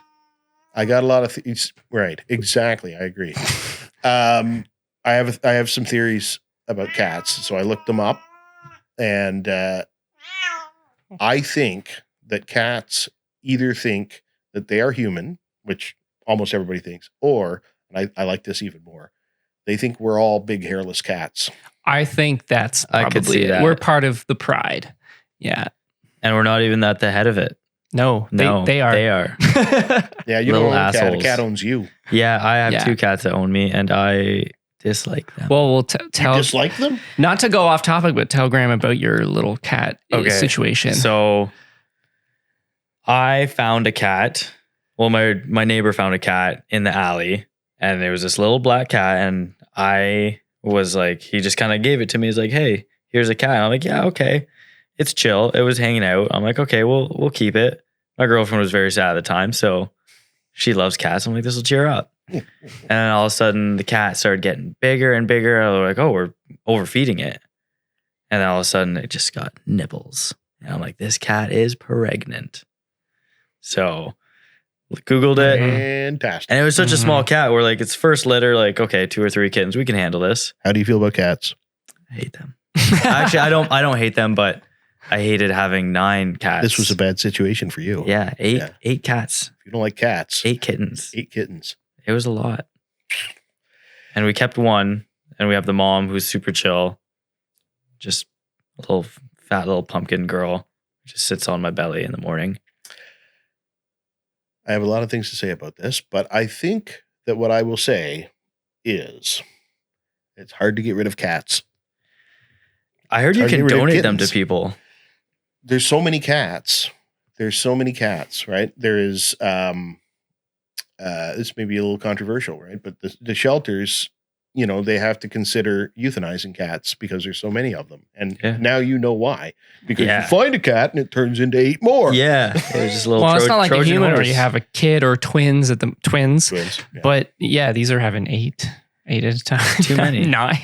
Like, We gave them away. Took a bit. it's insane. Took a bit. Took We a had to bet. find- It would. We ended up just giving one Yeah. to my parents. We're like, hey, here's Put a sign outside. Here's one. Free kittens. And then Yeah. all the neighborhood children will come and all the parents will be like, no.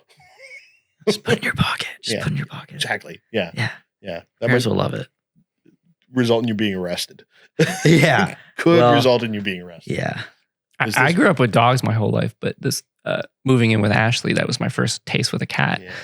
But I actually really like cats now. Cats are They've great. grown on me. They're independent. I can kind of I just, agree. they leave me alone. I can get my work done. I don't have to let them outside to go to the washroom. Does Cooper leave you alone? Kind of. Well, he is clingy, but he, you know, once you put him back in the tree, he's fine. Yeah. He's got a spot. He's got You a know spot. what's really nice about them is they're creatures of habit. Right? Yeah. They got a schedule that they keep. They've got their own little cat business Yeah. that they're Yeah, doing. little routine. You know, like Gary, our cat, he's a great guy, super great. But he, so when the kids go to bed, he's downstairs doing whatever he does, and then he comes upstairs. He goes into each kid's room to make sure that they're in bed. Oh, Right? Like, I'm so convinced of cute. this, Gary. That's so cute. Right? He's a Yeah. great guy, and then he comes back downstairs, and then he spends time with mom and dad. Yeah. Right? It's his special time. Yeah. And then when we go to bed, he stays downstairs for a while longer, and he's got a couple of spots where he's keeping an eye out for mice or what have you. Okay. And then eventually, our bedroom, there's like a dormer window up high. Eventually, he gets up there, and that's where he sleeps at night, overlooking. Cats kingdom, love his to house. be, They love to be up there, and they like Yeah. look down on things. right? yeah, And then in the mentally and morning, physically. right? The whole thing starts again, right? Whoever gets up first, Gary's downstairs, feed me, Right? Yeah. He goes outside, spends his day outside, might fit in a little time for sitting on the lap somewhere in there, right? Maybe we'll come and go. Maybe we'll come back inside for a nap partway through the day, right? And I'm like, this is aspirational for me. This is how I want to live my life. Yeah. Right? To be a cat. Yeah. Yeah. To be a If I cat was is to probably the best. Incarnate into a pet cat. Cat, Yeah, for sure. For sure. Right? I mean, it seems completely effortless for them Yeah. to have us do everything for them, right? And live a life of leisure. It is hard work. And feel sleeping no 23 guilt. and a half hours a day. Feel no guilt. Like dogs. No guilt. Dogs Yeah, feel dogs guilty. feel guilty. They'll Yeah. feel sad. Cat, they don't give a fuck. No, cats don't care. My cat will do the same thing in the morning 10 times. He'll jump up on the counter, try to eat leftover cheese, and then jump down when I yell at him. 5 minutes later, Why- he's like, "Oh, it's still." How did you grabbing do the- this? You've been well trained, Drew. Don't put the cheese away. I know. Well, Well, it's just like it's little bits. It's just little bits that fell off the block. right. You've been well trained. Like I said, the Yeah. cat has trained you to leave the cheese for it to go, right? Just like the cat in the alley, you didn't find it. It found you. Yeah. Well, and this guy's a Bengal, so vocal breed, and he likes to drink out of the tap. I have a fountain for him. I have cups around. No. 2 a.m. He wants to drink out of the tap now, and I'll ignore him, and he'll go for a You know half what he hour. needs? You know what he needs? He needs one. Gary's got one. He needs the Shock fountain. collar. I have one, Does he not use it? not at Boy night. cats apparently like moving water to drink Yes, from. yeah. I think he can tell that the water, even though it's moving, it's been there for a while. No, he's picky. He's a diva, so he likes. He's very handsome, though. He's a good looking Very cat. handsome dude. I Yeah. really like his eyes. He's got My big sister's eyes. cat scoops up the water with its paw and licks its paw. So he That's how does. it drinks. He Really? sticks his Yeah. head underneath, has it hit his head, Nice. licks it off his paw. I think that's a Bengal thing, though. Double isn't it? filtered. Yeah. I feel like that's a Bengal thing. Yeah, probably. Yeah. I know some other breeds like water, but specifically Bengals will do it. Yeah, I call them brands now. Cat brands. cat brand. Yeah, Yeah. because They're there's like a brand. there wasn't I forget what it was. It was like an ocelot or something, but they just breeded that with a house cat, and then boom, Bengal. The lines are blurring now. Yeah. I'm not doing breed. I'm doing brand for sure. Well, Black and before White's a great brand. yeah, Bengal's a cool brand. before I knew cats, I was like, it's a cat. Cat's a cat. And then there's a boxer and there's a Shih Tzu, and dogs, there's different breeds. Yeah. But to me, before cat was just a cat. Now I'm like, oh, there's a lot of cats. My wife's uncle about dog breeds. He's always like, never get a purebred dog breed. And he's like, get a shit dog. I'm like, what's a shit dog? Like a He's mutt. shit dog. A shit dog. Like it's everything. I'm Yeah. like, that's called a mutt, not a shit dog. Yeah. Now they're called shit dogs. Now they're called shit dogs. You get yourself a shit dog. It'll be the best dog ever. Well, then it's not shit. A mutt sounds the word Heinz itself. 57. How about that? Yeah, that works. Yeah. Yeah. That works. Shit dog. Shit dog. All right. Well, not to get off topic. Have we talked about filmmaking? No. Not really. Well, I want to Mostly tap back equipment. in Tripods and cats. Tripods, gear. We did You have gear a a lot of lot. editing to do. No. Editing to do. Yeah. I want to go back into your history a little bit. Sure. You were 15. You started out in Owen Sound, Yes, I and did. then where did you go from there? I went to college for a couple of years in Niagara. Which Okay. was fine. That was good. Was it like a broadcasting course? Yep. Okay. And that one was at the time, it's probably not unique anymore. At the time, it was kind of de-streamed in your first year. So you did some TV, you did some radio, you did some film, and film was film. It was Mhm. on film, Super 16. And then in your second year, you picked whatever stream you wanted to do. right? Okay. So it was a good experience, seems like a million years ago now. I guess the nice thing at that time, which is totally alien to this current era, is the access to the gear and to be able to understand at that point what some of that gear would look like if you went out and got a job. And we were still in the era then of television stations being a thing, right? Like TV factories. So it doesn't exist anymore. Yeah. Or at least if it does, it doesn't exist. It's so corporate and it's so, if you go work for CTV, you might be creating content for 6 different platforms, right? Yeah. TV, specialty, or whatever. Anyway, at that point, it was still sort of the tail end of the old school TV business, and I called it TV factories. So to see some of that gear, cut on an Avid, do some multi-camera studio stuff, which I already knew about anyway. And then that's where I really started getting into documentary. I really started getting interested in news and documentary in college. And I took a year and a bit off for a variety of reasons. But then I went and worked for Rogers, which was the cable company up in Owen Sound. But when I worked for them, I worked in North York. They had a campus there before they moved out to Brampton. And I worked in the maintenance department. I worked in the engineering and maintenance department. So keeping edit suites running, fixing equipment, building mobile trucks. I built 2 mobile trucks when I was there. Not Okay. like I did the work on it. I didn't Yeah. design them or anything. I pointed, like I was saying before, I pointed out whenever some of the designs didn't make any sense, right? Like if I had to sit in front of this piece of gear, where would I want it to be? Yeah. Having lived Yeah. that life, I kind of knew. So that was a great experience. Sort of up my knowledge of the technical end of things. So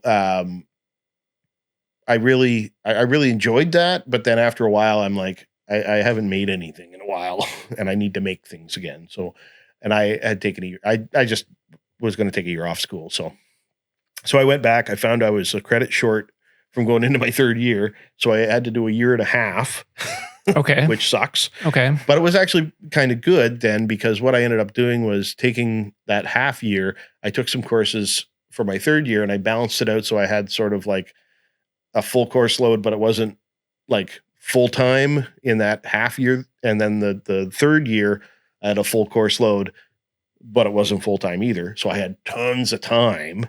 And like I had to move down to Welland and live there and everything like that. But I had tons and tons of time to do stuff. So what did I do? Who needs a hand with something? You need a shooter? I'll shoot your project for you. So I just worked with and for everybody. I went and having done all the technical stuff, I went and hung out with the maintenance guys who kept the stuff at the college running and just helped them out. And, you know, one of the guys there, Bruce Ashford, still a great friend of mine. So it was just kind of like, that's the easiest way to do college, man. Like Mhm. easiest way to do college. You know, all I had was production courses in my last year. I had nothing else. I had Mhm. tons of time, tons and tons of time. And so in that last year, I'm like, I better figure out what I'm going to do afterwards. And I'm like, I want to go into news. So I applied at a bunch of different places, and the news director at CH was responsive. He wasn't like, he wasn't very complimentary about what I'd been sending him. This is in the days of sending tapes, right? You would send a demo tape. And he's like, you could improve, right? You could improve this and you could improve this and you could improve this. So I go and do that, right? And the college had a news magazine program that the 2nd year students did. So I would just go and like, you guys have a story that you want shot? I'll go and shoot it. And I'd videographer, right? I'd go on camera and I'd present it and everything like that. And then I'd send that to the news director in Hamilton. And he'd go, yeah, that was better, but do this and this and this and this. So we did that maybe 6 times or something like that. And he's finally like, well, do you want to come here and work for the summer? Yeah, maybe. Right. So I went and did an interview, and there's a whole story about that interview that is, I don't know whether I should tell it. Essentially, the news director really wanted to hire me, or at least he appeared to really want to hire me. And there was another guy in the interview, and he didn't like me at all. And he ended up being my supervisor. Oh no. And like, that's not good. That's not a good thing. Oh no. So I got hired there to just fill in for the summer, mostly doing camera, but I did some editing too. And in those days, and I think it's probably still like that there, within that union, cameras and editors were the same thing, right? So they could just swap you back and forth, which was fine. That suits me just fine. I like both of those things. So that turned into, eventually I got hired full time, and I worked there for 12 years until the Wow. rug got pulled out from all of us. Yes. And then I stopped doing that. And then as I was working there, you know, I freelanced on the side for various things, do a lot of corporate stuff on the side, you know. So that's the Coles Notes version. Yeah. Are you Any happy? questions? Are you happy where you are now? Yeah, I am. I was actually kind of reflecting on this the other day, because there's I'm a member of the Documentary Organization of Canada, and there's a lot of talk these days about like mental health in documentary. And so they've got a listserv that they post all sorts of interesting stuff on there, and various people post things. One of the things that they posted was a story about, it was a Guardian article, a story about a doc producer from the UK who really, really suffered. And he ended up with some sort of, I can't remember the name of it, but it was a somewhat rare stress-based condition that caused him to have dizziness and headaches and stuff like that. And he eventually committed suicide because there was no Oh my easy treatment God. for it. But one of the things that he was talking about, which I really identified with, was that he had to continually talk to people about traumatic things because he was basically a true crime doc producer. So talking to people about traumatic things that had happened to them, reviewing footage of traumatic events or traumatic, like whatever it would be. I mean, you've seen true crime docs, there's some nasty stuff in there, and think about what they cut out, right? I mean, there's things they can't show. Oh yeah, he sees everything. And We he'd see only see everything. the edit. Exactly. Yeah. Right. And that I identified with that when I read that, and I went, that's what life used to be like. So to answer the question whether I'm happy with what I'm doing now, yes, I am. I'm really glad that I don't have to work in news anymore. I really enjoyed working in news. I met great people and I did interesting things, but there was a toll. Because you used to like be first on scene at things, right? So you would see some shit. I've seen a lot of stuff. And actually one of the things that I'm a big firm believer in perspective of things. Yeah. And having therapy cats. That's also important. But having some good perspective on things. One of my former neighbors was a Hamilton cop, and he had some bad things happen to him as a cop. And so we would talk, and it was interesting because I didn't really talk to anybody I worked with, and it's not like the company gave a shit whether or not I was having a hard time with seeing things at work or dealing with, sometimes there'd just be a story that would hit you the wrong way, right? We didn't talk about that at work, right? But I would talk to my neighbor a little bit, and he said, you get it. You've seen it. You've been there. And I'm like, you know what? Actually, I haven't, right? Like I've seen my version of it. My version of it is super bizarre, right? Like in a single day, you might go to a retirement home and celebrate somebody's 100th birthday and put them on TV. And then the next thing you'd be at a fatal car crash. Yeah. Right. And it's like just switching Highs and from lows. one of those things to the next The thing. contrast. Yeah. Yeah. And I mean, that's minor, right? That's minor. There'd be all sorts of other things that would be just totally banal, right? Like 2-hour interviews with politicians that just don't want to stop talking, right? Like that's boring, right? But then you'd be at something, heartbreaking. Yeah.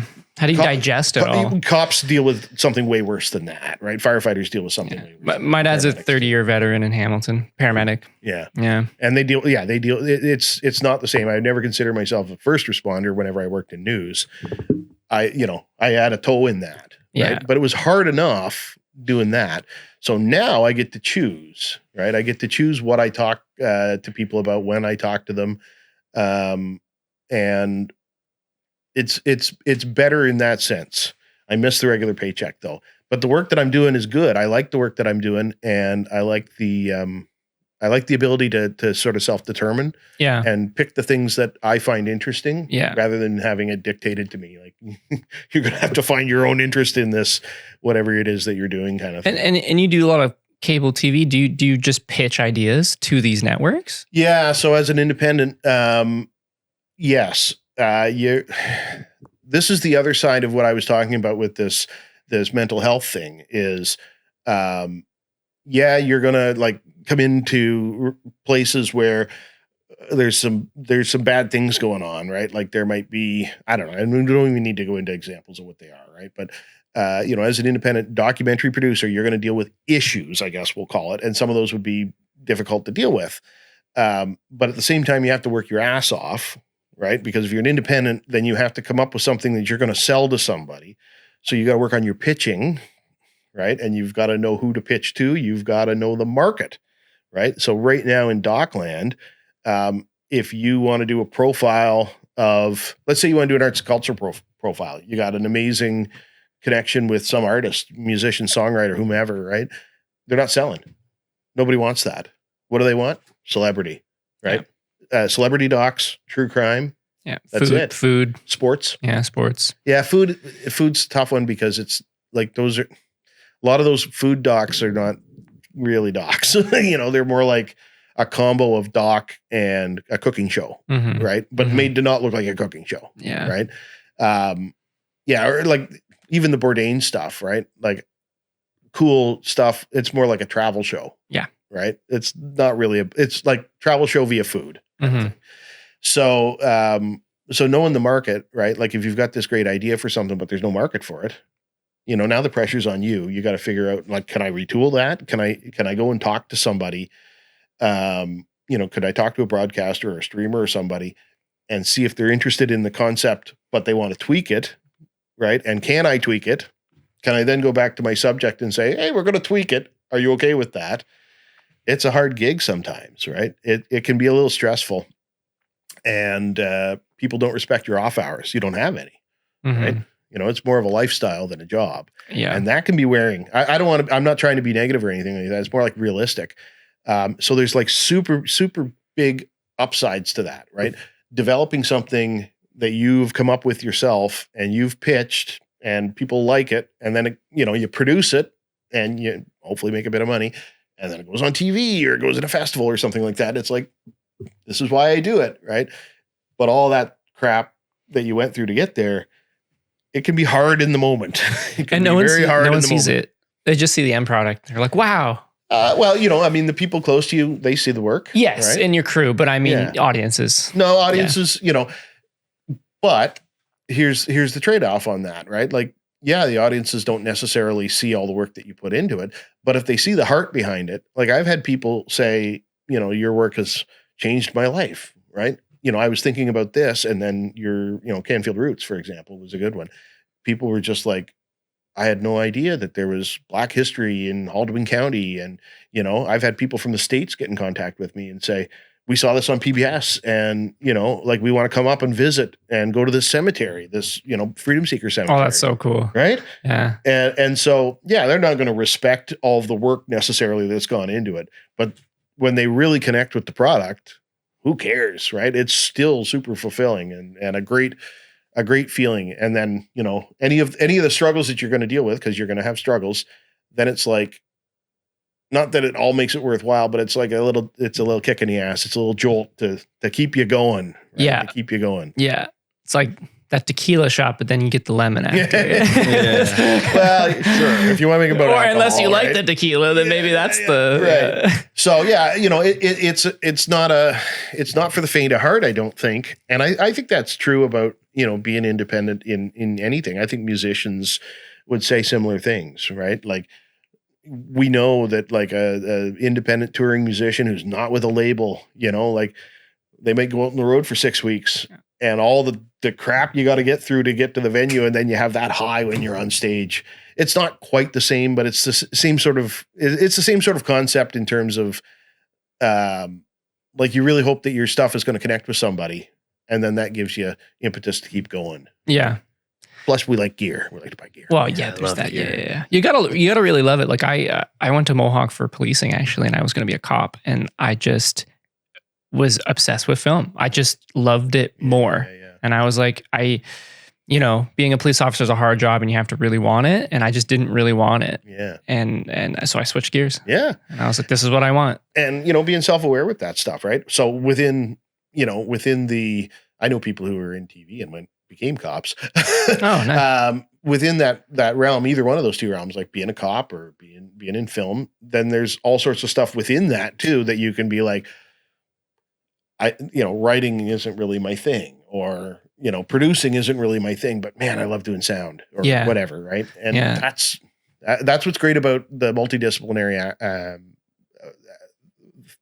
aspect of this business, right? Is you can specialize a little bit. You can find your niche. And I think if you're a self-starter, like this is what people are always stressed about, I think. And I'm not talking about it from the perspective of necessarily people starting out. I think every professional in this business is always stressed out about where the next job's coming from. Yeah, absolutely. How am I going to put food in my own mouth?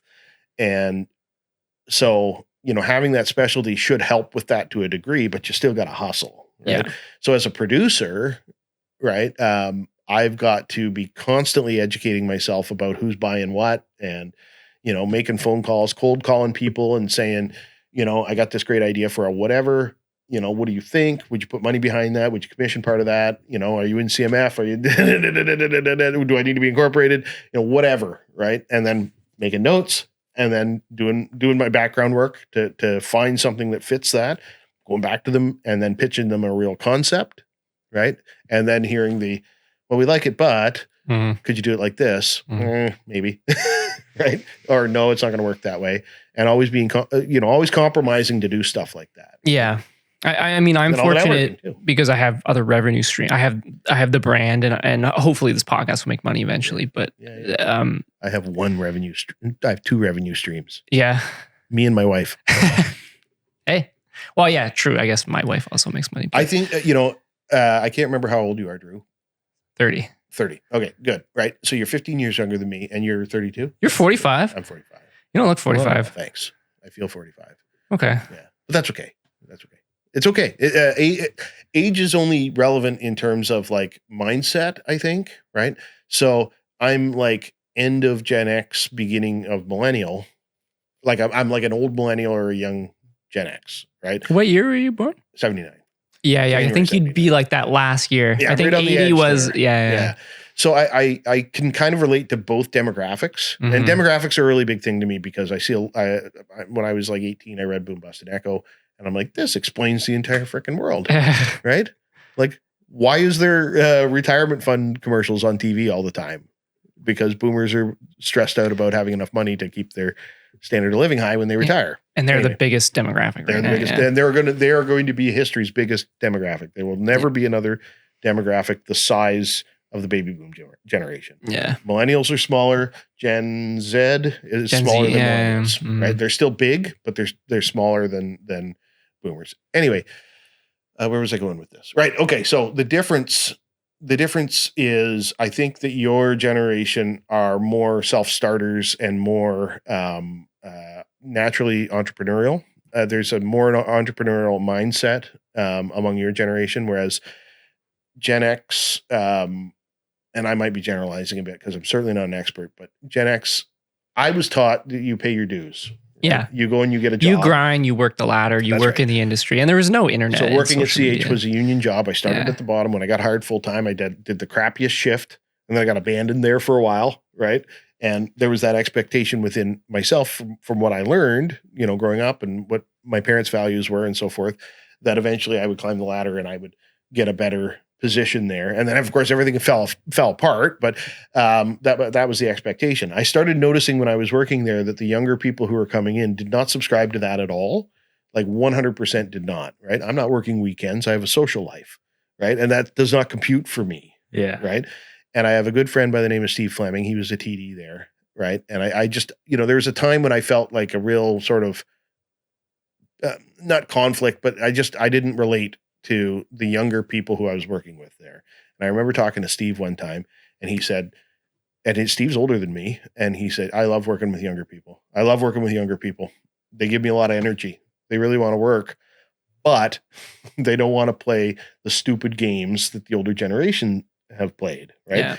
There's nothing wrong with having a social life. It's more balanced, right? So that really impacted me. It made me think it's better to be open to all of this kind of stuff. So no matter how old you are, you have something interesting to say and you have an interest. And so come along for the ride. Right. But back to the revenue stream thing, I can't generate additional revenue streams just on a whim like that. Like, you guys are good at things like that. That's amazing. I can't do that. I would never think to start a clothing company. Never in a million years. Right? Never. Why would I do that? Yeah. Right. And my contribution mainly is content. Yeah. That's kind of what I do. But that's smart. That's a smart thing, right? You know what your contribution is. You know what your skill level is. Yeah. And you guys are making that work.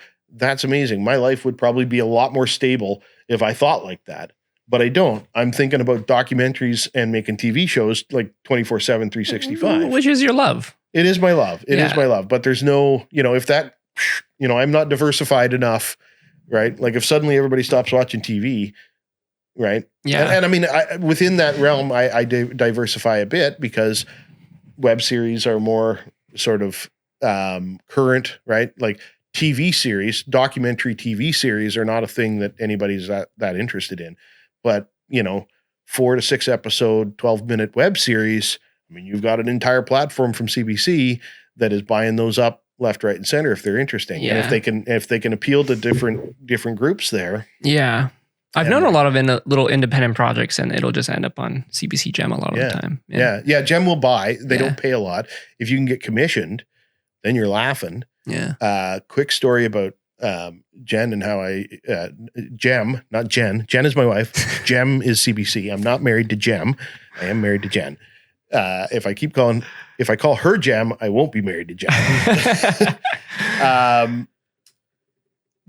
This is actually related to Jen. Jen's friend married a guy last summer, and they had a hybrid sort of Western and Indian wedding, which was pretty fascinating. Great food, wonderful, wonderful thing. And they signed up to be on Bollywed. I don't know if you've seen that on Gem. No. So it's a web series, and it follows these clothiers in Toronto and Brampton, an Indian family. I'm not sure what part of India they're from off the top of my head, but it follows them as they're expanding or what have you. And so they go to weddings, they clothe the bride and the groom and everybody in the party and everything like that. And if you've ever been to an Indian wedding, the clothing is a thing. Like, yeah. It's very nice. It's really, really nice designs, and the tunics, right? Like it's colorful just got too. It's yeah. very colorful. And I'm not super aware of what the whole cultural significance of all of that is, but I know that there's there's specific fabrics coming from India that are required for certain things, and that may be a religious thing or it may just be a cultural thing. But there's a place for an Indian clothier in the wedding business, and this is what their business is. So they've got this Gem series, and Jen's friend signed up to be on the show.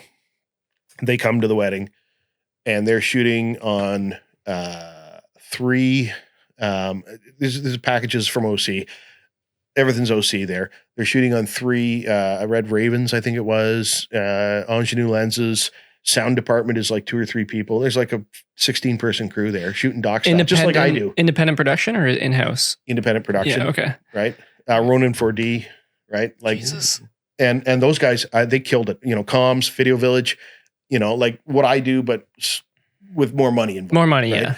And those guys killed it. They killed it. They did a great job. You know, like all anybody is thinking if there's a camera crew at your wedding is how many times are these guys going to interfere with what's going on? And they were basically like, they were in the middle of everything, but they didn't interfere with anything. It was great. You know, me as a director, right? I'd be tempted to be like, that was great. Can we do that one more time? Yeah. Right.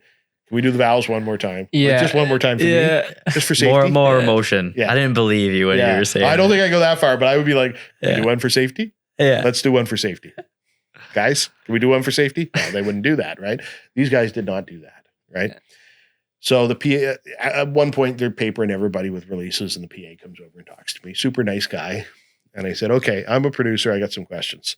Okay. I said, how many days of production? And I think it was 36 days of production. 36 days of production. Whoa. And I'm like, are all the shoots this size? And he's like, yeah, mostly. Like 36 days of production. How many weddings are they filming? I have no idea. What but the they fuck? they shot all sorts of other material at the stores and stuff like that. It's not just weddings, but that's kind of the whole impetus of the show, from what I understand. Like 36. Okay, all right. And I'm like doing a budget in my head. I got to come up with a Gem show really quickly here. Yeah. There's some money here. I don't know what the budget would be, but 36 days. They have how many camera operators? They had 4 camera operators. They must have had a couple of 3-man spares because they were staff, swapping 4, out. 5, 6, and 7. The DP, I know somebody who knows him, and I forget what his name is. Anyway, I wouldn't mention it anyway. He didn't shoot. So strictly like DPing. Strictly DPing. Yeah. Right. But still doc style. Right. So then finally the episode gets released. Right. And Jen wants to watch it. And I'll say I didn't personally care for the show. Right. It really didn't do much for me. Like the characters were nice. And I met the dad. He was very complimentary about my beard and put me in a little bit of a spot. And, feel free to edit this out. He's like, why don't you come to my store? You got a really nice beard. Why don't you come to my store? I'll fit you with a turban. And I'm like, that's a Sikh thing, no? Isn't it? Yeah. You have to be Sikh no? to have a turban. I thought. Well, I'm not wearing a turban. No. But the turban itself is a Sikh religion, I think. Yes, and different colored turbans represent different things. Yeah, so maybe he's Sikh then. I'm not sure. But, anyway. But you would have to be Sikh Well, I that's what I think, to think. wear a turban. That's what I think. He just thought you were so good looking. He's like, this guy's gonna sell a lot of turbans. I like this what is- you're yeah. saying. Yeah. I like that. I hope that's what he was thinking. Oh, 100%. I hope he. What I was thinking was, this is all I need in my life is to, wear, like, I cannot ever think of a context where it would make any sense for me to have a turban on. Yeah. Right. And just Indian wedding. no, I don't think it would be I don't think that's appropriate, yeah. I feel like that's inappropriate. I feel like you'd get canceled because people would be like appropriation or I don't know. And what It seems odd. Unless you're a Sikh. if I did it, right, and again, feel free to cut all this out. I don't know. If I did that, right, I'd be doing it out of pure ignorance. Yeah. Right? Like pure ignorance. Yeah. You don't And know. I don't want to be pure. You don't know the purely- culture No, or- I don't know. yeah. I know a little tiny bit. I know what other Mhm. people tell me, right? And standing there being told that, if I said yes, I had no time to figure out all of the stuff around that. What a massive cell phone that would be, right? But he and was I deserve it all. He was pitching it though. He did. And I'm like, well, I'll come visit your store one day, but I am not wearing a turban. Sorry. Yeah. No, you'd look amazing. I might look amazing, but Maybe just try it in the store, get a pic, see what you look like. no, and I then don't think that's I it. don't You think I weren't would even even go sure. there. No. I don't think I would even go there. Right? I think I'd need to know more. I would need to know more. My understanding is it's part of the Sikh religion. So Yeah, if you wore a turban and you didn't practice the religion, it would be weird. It'd be like wearing a priest. Or a yarmulke or something like that. I would wear- yeah. Like, I mean, if somebody came to me and said, okay, so for this religious ceremony that you're going to attend as a non-Jewish person, you have to wear a yarmulke, then I would do that, right? The wedding itself was feel free to wear an Indian Like the clothing dress if robes. you Yeah, want, yeah. but you don't have to. So I chose not to, and that's fine. Anyway, so I didn't wear the turban. I didn't go to the store yet or anything like that. And to go back to the production, we watched the show, and there's 20 seconds of footage from their wedding in that episode. So That's wild. either we weren't interesting and did a crappy job, or that's just kind of the way things go down. Tight edit. Right?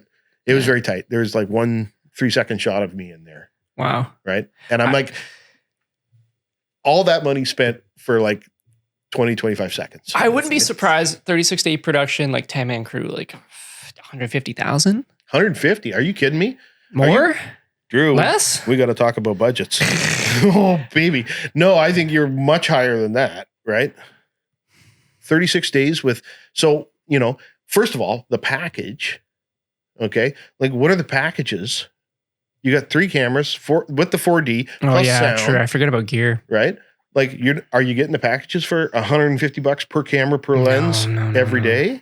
No, you're not. See, I said that because like I just don't see CBC putting out $500,000 for a show I like do. that. Really? Oh, they yeah. will? Absolutely. That's In wild. fact, I know they will. That's insane. Right? For the right thing. So this one is probably a real win for them because it's probably popular. Like, they could probably do it in India as well. Yeah. Right? Yeah.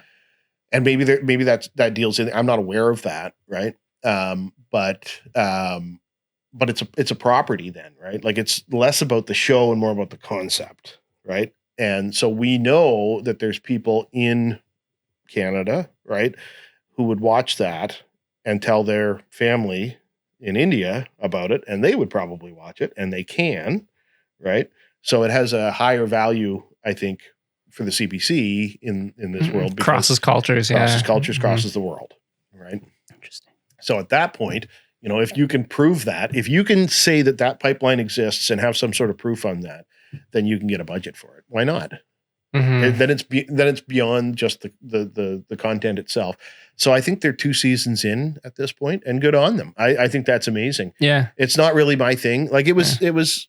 I have no high quality show. I have no quibble or complaints with how it was done or anything like that. Just from a producer's point of view, I'm like, I'm Hmm. going to spend an afternoon coming up with ideas. Yeah. Right? That's what I'm going to do. Yeah. And then I didn't do that yet. I mean, I do. I have ideas, but I don't know whether they're maybe not gem ideas. But then there's TVO too, right? And TVO does commission web series, and a web series is kind of a direction that documentary's going in a little bit, right? It still has that sort of reality crossover thing, so it's not like hard doc kind of stuff. And there's I sat in on a webinar by a guy, and I don't know him super well. I've met him once, Jeff Morrison, and he came up with a great concept for a web series, and it was like this twist on true crime called Farm Crime. And it was on Gem, if you can see that, it's great, and it's all about rural crime. So like, and they've been in the news, right? There was a cattle rustling thing in Alberta, and you think of like cowboys, right, with cattle rustling, but it's like this high-end organized crime thing apparently. Stealing cows? Yeah. Oh my God. Maple syrup theft in Quebec. That was like 3 years ago, right? That's fun. And it was like $16 million in maple syrup or something like that. Whoa. I did hear about that. And if you go and buy maple syrup at the store, you understand why there is a collection of maple syrup worth $16 million somewhere. It's not cheap. It's a lucrative business, like Very $1 billion lucrative. And business. it's very, it used to be very sort of haphazard. It's very organized now, like the business of maple syrup. There's a producers association and all this kind of stuff now, which is totally fine. The cheese theft, there was some cheese that was stolen as well. So Jeff created, I don't think he was the only one, but he created this farm crime doc, and he pitched it to Gem, and they took the first season of it. And it's since been syndicated outside of Canada because it's such a great concept. Because everywhere you go, agriculture is big business, and then there's going to be crime associated with that. And, that's an avenue into, doc style. It's true crimey, but it's not super exploitative, I guess. True crimey. It's sort of on the light end. It's not making a murderer. Easy to it's digest. Not, it's anyone not, can watch it. It's not Tiger, whatever the Tiger one was. Tiger King. Oh, yeah. That was wild. Yeah. No comment. Not just what actually happened is wild. Well, and did that all exactly happen the way that it? We know making a murderer was not embellished in the edit. Making a murderer was embellished for sure, right? And some things were left out, and Tiger King probably the same thing. But yeah, creating that that property, right? A concept, I think is the thing now, and then that can be adapted here, there, and everywhere. So web series, I like web series, and they're all relatively short. It's snackable content is the way they describe it now, and it's a good trend. That's a good trend for the business in some ways, because it's sort of, like TV's a prestige thing, but is that where the money is? Nah, maybe not, right? Maybe it's streaming, and maybe it's web series. And once you get into streaming, it's like, why do we have 30-minute episodes of things? Right? Yeah. Some people, I was rewatching like Star Trek The Next Generation, and it's like 28 episodes a season, 1 hour episodes, 28 1 hour episodes in a season. That's insane. Right? And that was common. That's insane. Right? Now they're 10 at most. Yeah. Yeah. And so, I mean, and then 1 hour is like 48 minutes of content, right? With commercials. And to get through one season of Star Trek The Next Generation, it's like 20. So hard thing to binge. It's 25 hours to get through that, right? It'd take you a whole month if you watched an episode a night. Yeah. And so people sitting down to watch this stuff on TV, right? Are they going to watch the full hour? Or they will, but they'll be on their phone or something like that. Exactly. Yeah. So the web series, I think, it anticipates that maybe the attention span is a little bit shorter. Yeah. Right. And you can watch a couple of different episodes all at once. You can binge it if you want, or it can just be like a quick thing that you put on, and then you check your phone afterwards or what have you. So I'm just surprised personally that they're that popular, but I'm starting to see why. And I've done some now, right? So they are popular. They're interesting. Mm-hmm. Yeah. Mm-hmm. So yes, long-winded answer to, am I happy doing what I'm doing? Yes. That's great. Yes. Short answer. You're in a good spot. You make some good content. Before we leave, can you tell people about some of the projects you've made and where they can find it? Sure. And how to support you as a creator? So how to support me? Oh, yeah. Man. I don't know. Buy me a drink if you see me. Okay. All right. You heard that, everybody. Tell me a fun story. That's a good way to support me. And then I'm like, I met somebody from Dunnville. I'm always making fun of Dunnville, man. Holy. I feel like a lot of people do. Yes. Yeah. Remember you were shooting at the Port Dover Harbor Museum when the girl came out and said, oh, you're Graeme. I'm from Dunnville. I'm like, I wouldn't lead with that. I would not lead with that. But she was super nice. So I met this lady from Dunnville, and then I'll tell you about all the projects. I met this lady from Dunnville, and she raises butterflies. Oh, that's I'm like, interesting. that's cool, right? That's really interesting. Cool. I'm like, what do you do? Like, you raising butterflies? You got like a butterfly ranch? You got like 12 acres or something like that? And she's like, no, it's in my house. But she makes kits for schools, right? So kids can raise up butterflies themselves. And she's like, it's all about helping, increase pollination and everything like that. It was an important thing, absolutely important thing. It's going to keep us alive. And I said, okay, so I need to talk to you because maybe there's an interesting short doc in that. Interesting people make interesting short docs, especially if they're obsessed over things, right? And the rest of the world doesn't quite get it. That makes an excellent doc. So I said, okay, how prevalent is, raising butterflies? And she's like, there's like 3 of us in Ontario. Wow. And I'm like, describe the other 2 people. And she's like, they're old men. And I'm like, you're not an old man. Nope. They really like me. And like, Sure they do. because you're new blood, right? Yeah, for sure. Yeah. This is great. This Yeah. is fantastic. Yeah. Right. So let's chat. So she was all excited about that. So if you see me, how you can support me is tell me something interesting about yourself or somebody you know, and then I might make a documentary out of it. Cool. Short. Anyway. Okay. All right. So the projects, I've been pretty lucky since 2015. This was the last part of my history. My kids were born and I lost my job all in the same week. And then I just went into documentary. I went into being a dad and just doing documentary and doing corporate work, which is fine, but not my favorite. And so as I started, getting used to being a dad, which was enough of a thing, I started developing more doc ideas. And I've always had doc ideas, and I did docs when I worked for the station and everything like that. But, now I had the ability to go and do it on my own. Now I can do whatever the hell I want, right? And I started just sort of self-financing them, and I wouldn't suggest that people do things like that. Like, do a proper budget, try to pay, do it right so that then you can show that there's a value associated with what you've done, right? And, do the telefilm budget so that it's legit, so that if you do ever get a chance to like commission something or you've got an idea, then you can go and say, done, right? I've already budgeted this. I already know what it's going to cost. Right. All that kind of stuff. So we started off with just doing a bunch of corporate stuff and, like whatever with corporate. I'm trying to remember what corporates I did, but it doesn't really matter.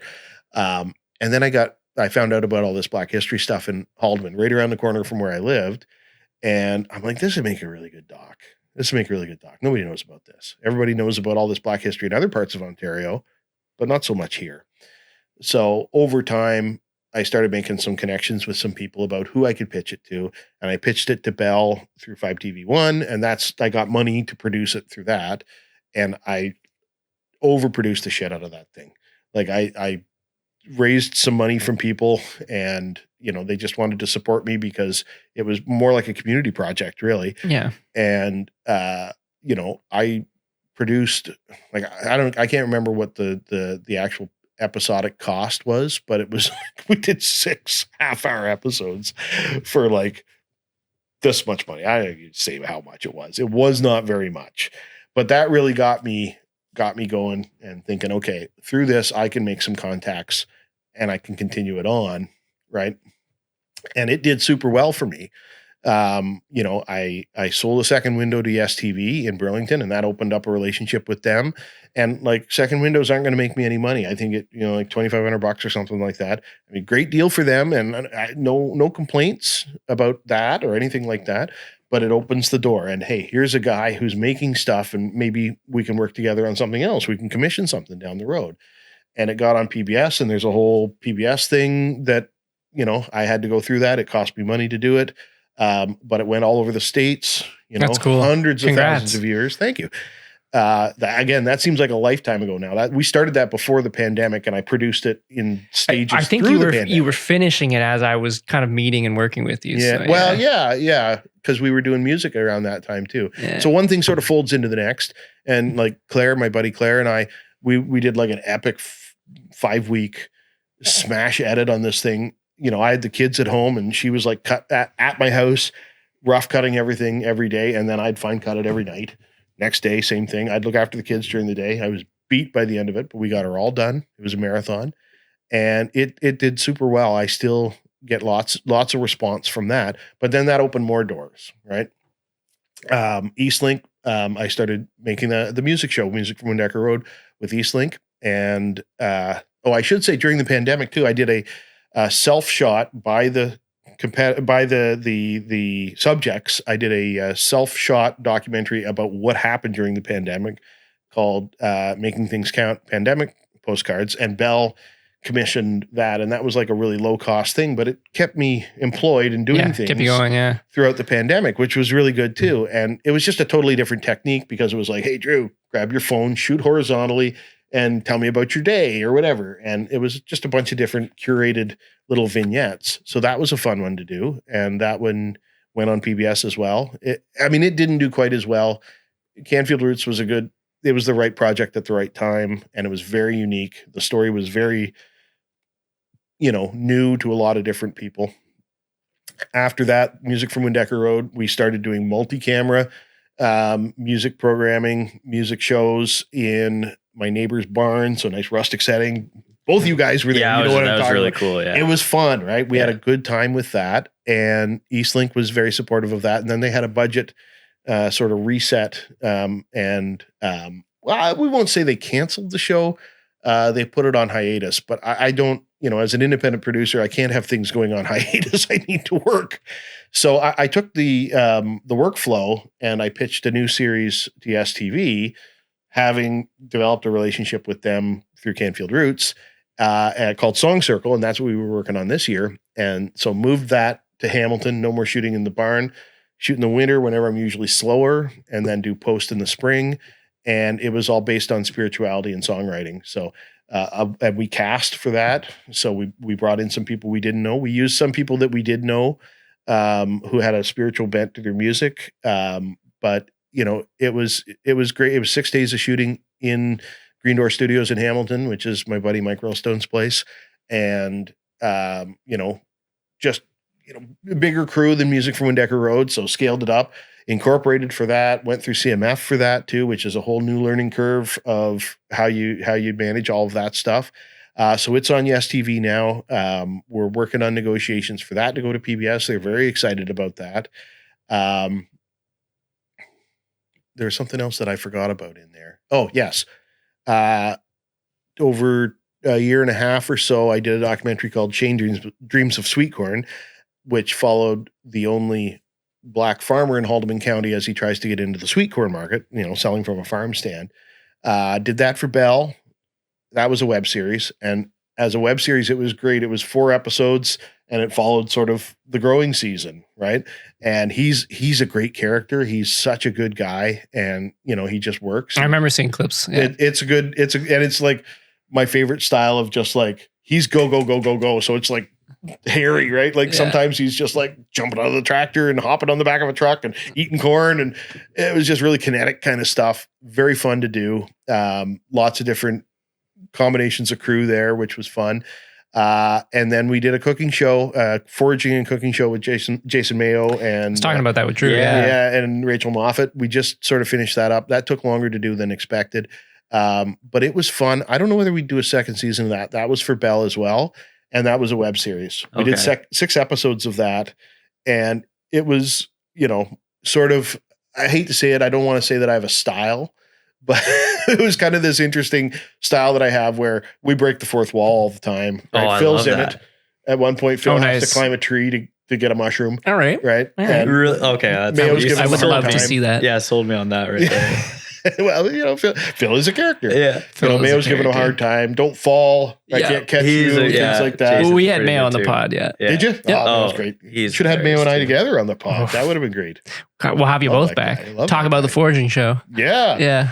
So we did that. And then in between, I've done a whole bunch of interesting little short docs because if I just sort of get tired of staring at a computer screen, I'm like, who have I got on my roster of interesting people that I can make a doc about? So I'm trying to remember which ones I would highlight on that. I did one on on old fashioned letterpress. You remember Ian Bell. Mm-hmm. Ian's a historian and songwriter and artist, and he lives in Villanova now. He's got sort of he's got an obsession with older stuff, right? At being a historian. He worked in Port Dover at the Harbor Museum. He was curator there. And he started talking to me about letterpress, which is, old fashioned printing, like put the letters presses. in. Yeah, exactly. Yeah. Latin presses. You know all about that stuff. Yeah. And then doing something else, I found out that the old newspaper office in Cayuga was getting demolished. Okay. And the lady who owns the property said, "Do you want an old printing press?" And I'm like, "I don't know what I would do with that, but I'll call Ian. Yeah. Ian would be interested." So I called Ian. We go out there, and the Lions Club from Fisherville is like clearing out the building, and it's like a hoarder's dream. It's like a mountain of stuff. There's all this old wooden type, and some of it was like massive, and like a million hand printed posters of all sorts of different stuff. A gigantic roller press, like the size of your basement in the back room, and then this nice little pearl. You Latin feel like press. someone would want to archive that, government or a body or. Well, they saved the Lions Club saved a bunch of stuff. So I shot Ian it was like the Tutankhamun's tomb. It was like Howard Carter going into Tutankhamun's tomb because the power's all shut off, and Ian's got a flashlight and he's in the basement. There's dust everywhere, and he's pulling these drawers out, and out come these big wooden block letters and stuff like that. So that kind of turned into a doc, a weird little doc about old fashioned letterpress, and I put it in a couple of festivals, and it did okay. I did a doc called the Bark Bus, about a guy from Norfolk, Linval, who I met by chance at a garage near Jarvis. I drove in, dropped somebody off, and there's a small bus with a lot of German Shepherds inside it barking at me. And I'm like, that's weird. And then the dogs somehow opened the door and were running everywhere. And this guy comes out and he's like, "Get back in the bus, get back in the bus, get back in the bus." And he's calling them all by name. I'm like, there's so many dogs running around. I don't know how many there are, right? 1, 2, 3. And then I have to recount again because they're all moving. And so they all get back in the bus. They listen to him. I'm like, that's weird. So I'm like, "Who are you?" And he's like, "I'm Linval." I'm like, "How many dogs do you got?" 12 full-size German Shepherds in this bus. I said, "Tell me about this." He's like, "I gotta go." I'm like, no, tell me about it. I'm a filmmaker. I want to know. So he said, I had 2 dogs and they had puppies, kind of like you and your cat. Yep. And ended up with all these dogs. He couldn't get rid of them. They're his family. And he's all by himself. He was living out near Waterford. So Phil and I actually took a road trip with him on the bus to Oakville, because that's where his vet is. Okay. And I just asked him questions the whole way, and we made a little film called Bark Bus about him going to Oakville. And he also stopped in Mississauga to get like $900 of chicken for them. Oh. And we fed them sandwiches, and on the way back Dogs they are were eating good. farting. Oh. And Phil and I were dying. There's no seats in this bus, so we're just like rolling around back in this bus. Dog farts. It's all in the doc. Oh And I put that in the TVO short film contest, and it was top 10. So that was really good. cool. And around that same time, this will be my last short, and then I'll talk about this made in Ontario a little bit, and then that's that. My last short that I haven't done any since was Fucking Great Pizza. And you'll like this one. You'll like this one too. So my neighbor, Nick, he is the executive chef at Brock University, and he's big into pizza ovens and making homemade pizza, as should we all be. We should all be into that. And he went to buy a pizza oven from some dude in Dunnville. It's always Dunnville. It's always Dunnville. Goes back to Dunnville. Right? And he's like, "Hey, I bought this pizza oven for this guy. He's really into pizza." And I'm like, "Okay." He's like, "No, he's like really into pizza. You got to go meet him." So we went to meet him, and his name's Derek, and he's got a commercial pizza oven in his garage, and he's got a day job and everything like that. But on Fridays and Saturdays, he was making these deep dish pizzas for his friends, right? And pretending, like cosplaying, having a pizza place. Yeah. Oh, that's and then I cool. start talking to him, and like he's a character. He's just a great guy. But he's like, "I love pizza. I eat pizza every day." And I'm like, "Every day?" And he's not like 900 pounds or anything. He's like just a normal dude. I love pizza. I have always loved pizza. And then he starts telling me about all of his favorite pizza places. So I start quizzing him about pizza, right? Well, what do you think of Pazzo's in Dunnville? Oh, Pazzo's is great, but such and such in Maria's West in Brantford's way better. Maria's West is very good. So he's legit, right? Then I'm like, pineapple on pizza. Don't even. He's against it? He's like, get out of my house. Oh, shit. So I'm like, we got to do something. Yeah. Right? Yeah. You're too good. Yeah. You're too good. So we went over and we shot. It was, again, Phil and I. Phil gets roped into these things. And he's just drinking and making pizza all night long. Just drinking and making pizza. And just getting a bit wilder and a bit wilder. And his wife is there. His wife's great. She's got a little bar there. So she's just feeding us booze the whole night. Had a great time. There's no story. Right? And I'm like, are people going to make fun of him? Because I like the guy, right? Like, this is unique, but are people going to make fun of him? Yeah. So I'm like, all right, here's what we're going to do. We're going to take this cut of this film. I'm going to take it over to him. I'm going to play it on his TV and I'm going to record his reactions. And I'm going to cut his reactions into the film so that he's laughing with us. You know, it almost like it gives us permission to laugh. Yeah. Right. Because he thinks it's funny. And that's exactly what it was. And I explained that all to him. I said, are you cool with that? Yeah, of course. So then I go and put that in a few film festivals. And I'm a cheapskate. I don't want to put film festivals are a scam. I just want to get a couple of laurels, man. Yeah. That's it. Yeah. I put it in the Forest City Film Festival, which is in London. It's a good film festival. There are good people there. And the feedback from that thing, brutal. Oh, really? This filmmaker doesn't know what he's doing. Oh boy. Oh boy. And I'm like, and they're like, we don't understand this. This is just looks like a bunch of hillbillies getting together to have a good time and drink. I'm like, that's what it was. Yeah. I mean, this is real life. This is what this guy does. This is Dunnville. Right? Yeah. Well, and it's probably other places other than Dunnville too, that just happen to be Dunnville. But like uniformly negative comments about this film. And I had like a half a day where I'm like, oh my God, this is bad. And then I'm like, you know what? Screw them. Yeah. Who gives a shit? You made something cool. Exactly. I didn't make the film about the pizza guy. To hell with them. Yeah. Right. And I'm like, okay, so I'll embrace it. It's my most hated film. People love Canfield Roots and they hate FGP. Fine. Right. Whatever. It's a cool idea. I don't know. Like somebody. I'll send it to you. You can watch it. Yeah. Okay. I'm down. Yeah. I'm down. It's hilarious. I mean, Phil's got some good lines in it. Right. He would. Phil's got some good lines in it. Phil got in trouble because from his wife. I'm not going to say that. Phil can say Off camera. Off camera. Yeah. He Off got in camera. trouble from his wife. Yeah. But that's okay. Yeah.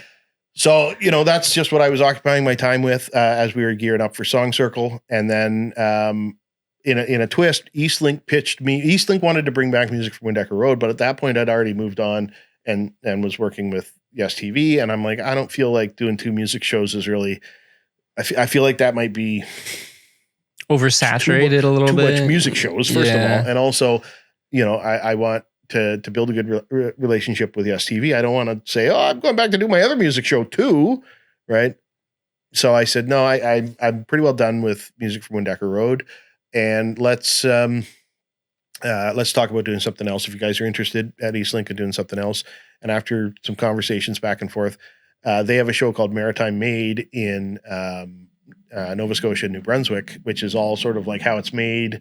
And they pitched an Ontario version of that to me. And I don't get pitched things super often. So I'm like, sure, we'll do that. So that's what we've been working on this summer. And it's just like small crew, going out, Steve and Phil and I going out and profiling. It's a lot in like Simcoe, Aylmer. It was originally going to be further afield, but Simcoe, Aylmer, Tillsonburg, Port Dover area, just profiling manufacturers, technology companies, and advanced agriculture. So like the popcorn, Uncle Bob's popcorn, good example, right? Like I have their seasoning upstairs. What's that? I have their seasoning upstairs. Do you? Yeah. That's good seasoning. That's good. It's good seasoning. Yeah. So it's like a family company, but they're huge. They got, I think, 300 acres of popcorn that they grow. Whoa. Right. And they got this machine in there. Okay. Like the things I learned, this really appeals to me. They got a machine in there that takes a photo of every single kernel of corn. What? I'm like, I want to go to the company that made that machine and do something. That's wild. So, I mean, it's going fast. Right? Yeah. But this is the grading machine, right? Okay. So and I mean, we know it, right? If you get cheap popcorn, then you got, maybe 10% of the kernels never pop, right? Because they're damaged or whatever. And it's all about moisture in there. You got to have a certain amount of moisture in there. Or it's not going to expand. We basically know how popcorn works already. So these guys are like investing in this machine that's increasing the quality of each bag of popcorn. Oh, right. sweet. And it's doing it by taking photos of the kernel and analyzing it, rejecting the ones that suck, keeping the ones that are good. Amazing. That is amazing. nuts. Right. It all goes into your little bag of popcorn. 5 minutes down the road from here. Wow. Right. Yeah. 5 minutes down the road from here. And they're selling, they're in Sobeys, they're in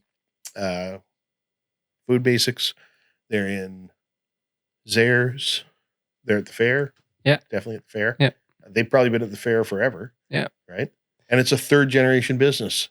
Well, Third generation business. I like their flavorings because it's low sodium. It's Yes. mostly just flavor. Yes. It's not just salt. And they Which is work nice. with the whoever provides some of those materials. I'm not sure on the flavoring exactly what they do, but they were saying that there's a real good back and forth in terms of things like sodium content because they wanted to keep it low, I think it was. Mhm. And that's a smart thing. You can Mhm. always add salt. It's hard Yeah. to take it away. Yeah. Right.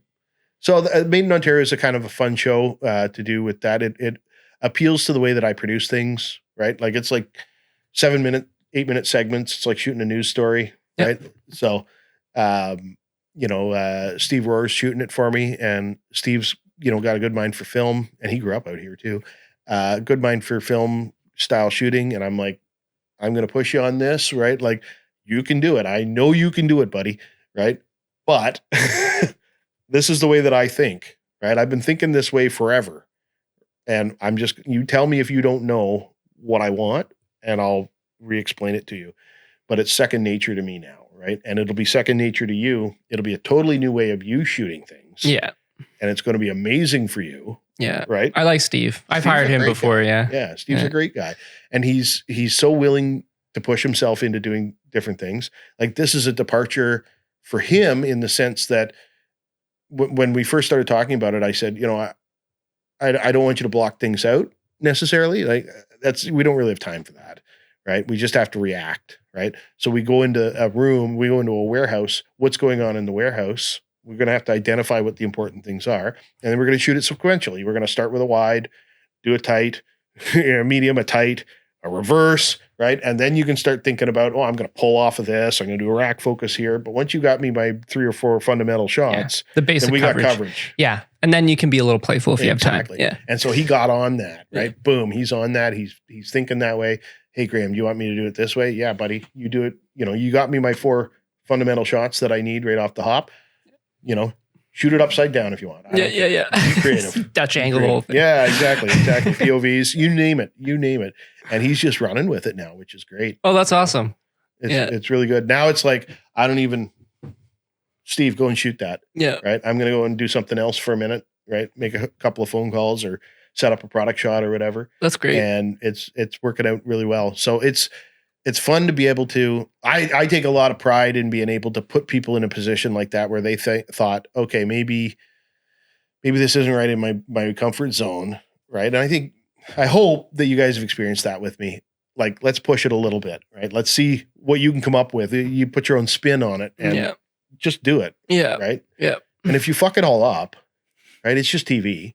Yeah. Like, don't fuck it up. But if you do, we'll fix it. It'll be fine. Everything will be okay. Yeah. Right. Like when I The direct, sun will come up tomorrow. I always say I like ideas and feedback, but I just want to have the right to say no. Yeah. That's all. Yeah. And Yeah. if nobody respects that, then they need to go. Yeah. Right. Mm-hmm. Most people respect that because most people really, they don't want to be in that position. They don't want to be the person who has to make the call. They want to be respected and heard. Totally fine. 100% great. Right. But if you're like, do you want to be in my shoes? Nah, not really.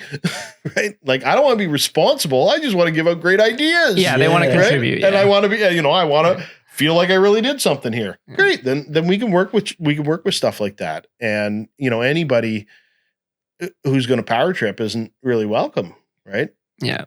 Anybody who's like, well, I know better than you. Well, that's not the point. I'm the guy signing the checks. Yeah. Right? Yeah. I'd rather work with someone who's less experienced but easy to work with Yeah. than someone who is skillful but an asshole. Yeah. Yeah. Well, you worked with Brian Marlowe on music. Brian. My buddy who shot The Apprentice and Yes. Yeah. Yes. right. Yeah. So I always say about Marlowe, and I haven't worked with Brian in a while, but I always say about Marlowe, amazing guy, one of my favorite people, right? And amazing people skills. Yeah. Amazing people skills, right? And that's more valuable to me than technical knowledge and skill is important, right? But having good people skills is super important. He played the harmonica, right? Yes, he did. Yeah. Okay. We have a mutual connection. Him Oh, do you? and me. Okay, Yeah. cool. Well, he knows everybody too. Yeah. He's been doing this forever. I had a neighbor that shot Survivor, I think. Oh, there you go. That's how He they know also each shot other. Survivor. Yeah. So there you go. Great stories, right? But he can break the ice, right? Anybody's going to feel comfortable with him, and he's not going to. He's going to be a professional, right? And this is what we should all aspire to, right? Be a good part of the team. Bring your ideas forward. How about if we do this, and how about if we do that? But respect the chain of command, right? And if everybody does that, then there is no chain of command, really, right? Yeah. Then it's just like one guy goes, right, let's Yeah. do that. Yeah. Done. Yeah. Right. And then it doesn't feel like this military thing. Another person that should go on your pod at some point is my buddy Sophie Kluche in Hagersville. She's amazing. So she DP'd Song Circle. She went through the Yahtzee camera program. Oh, okay. She's got lots of cool things to say about that. She does real estate video now. And So she's union then. no, she didn't left? go all the way through. Oh, she didn't. Okay. No, she's got a lot of good things to say about like mental health and just taking care of yourself in this business. A lot different perspective than me. I really respect her perspective. And so when she was doing Song Circle, when she was DPing Song Circle, she had Phil. I put Phil on camera, Real Stone, who is a very experienced DP, very, very experienced DP. He does a lot of HGTV stuff and he owns the studio, but he's like, I want to work on this show. Cool, buddy. If you'll do it for the rate I have, then I'm happy to have Yeah, you're in. Yeah. and Steve and Sophie shot one camera as well. So I'm like, here's what I want. Here's music from Windecker Road. It's going to look pretty well the same, but we have a different set, right? But we're going to cross shoot it just like we always cross shoot everything. Never not cross shooting. And you set those cameras up. You do this thing, right? You only come to me with problems that I need to solve because I have other things to deal with, of course. Yeah. And they called themselves Team Velocicapture, and they just ran them, right? And Soph's like, and That's she's so like, she's like one of my favorite people. We've become such good friends because she's just like, okay, we're gonna do all this stuff. I have a list, Yeah. right? Boom, That's done, good. She knows right? what she Okay, wants. Graeme, here's what I have to tell you, and then summarizes that for me. Great, Soph, thanks, done. Sweet. Moving on to the next thing. And then Sweet. she goes off and does her thing, Yeah. right? Yeah. And everybody's having a great time. And that it was a fun set. It was a super fun set to work on Song Circle with that group of people. And that's a perfect people skills kind of thing, right? We got a wide, diverse range of personalities who are involved in a production. And when the people who are in charge are like super positive and willing to listen and then willing to be listened to, which is a kind of a different thing, everything flies. It's just so good, right? And yeah, to bring it back to your original question, does that make me happy? Absolutely. Nice. Absolutely. That makes me happy. Yeah. Wish I could do that for more than 6 days a year. Yeah. Right? Wish I could do it 6 days every month, Yeah. which I do. It's just not on that scale. Yeah. Yeah. Sweet, man. You got a lot of editing to do, guys. That's right. I got my little AI. Yeah. AI. Yeah. Fantastic. It might not be AI. It might be offshore workers. I've They just heard of say it's that. AI. Amazon. Yes, I've heard of that too. Yeah. Did you hear about that? No. Probably the last thing, but yeah, they had the new Amazon store where you'd go in and everything that you grabbed and put in your cart would be like scanned. Yes, I knew about those stores. Yeah. It turns out that they were just offshore working, a bunch of people watching all the cameras, logging all the things Okay. you bought. 100% do not put this in your podcast, but this is the new slavery, Yeah. right? Yeah. This is the new slavery. Oh my God. Modern slavery. Really, that's what it is. And they have the same thing for like buying interactions on Instagram and stuff. And like, what are you going to do about it? Like, here's my last thing to think about. What are you going to do about it, right? Because Amazon is post-national. Amazon does not, just like Google, just like Apple, right? Just like, name the companies, Facebook, Meta, right?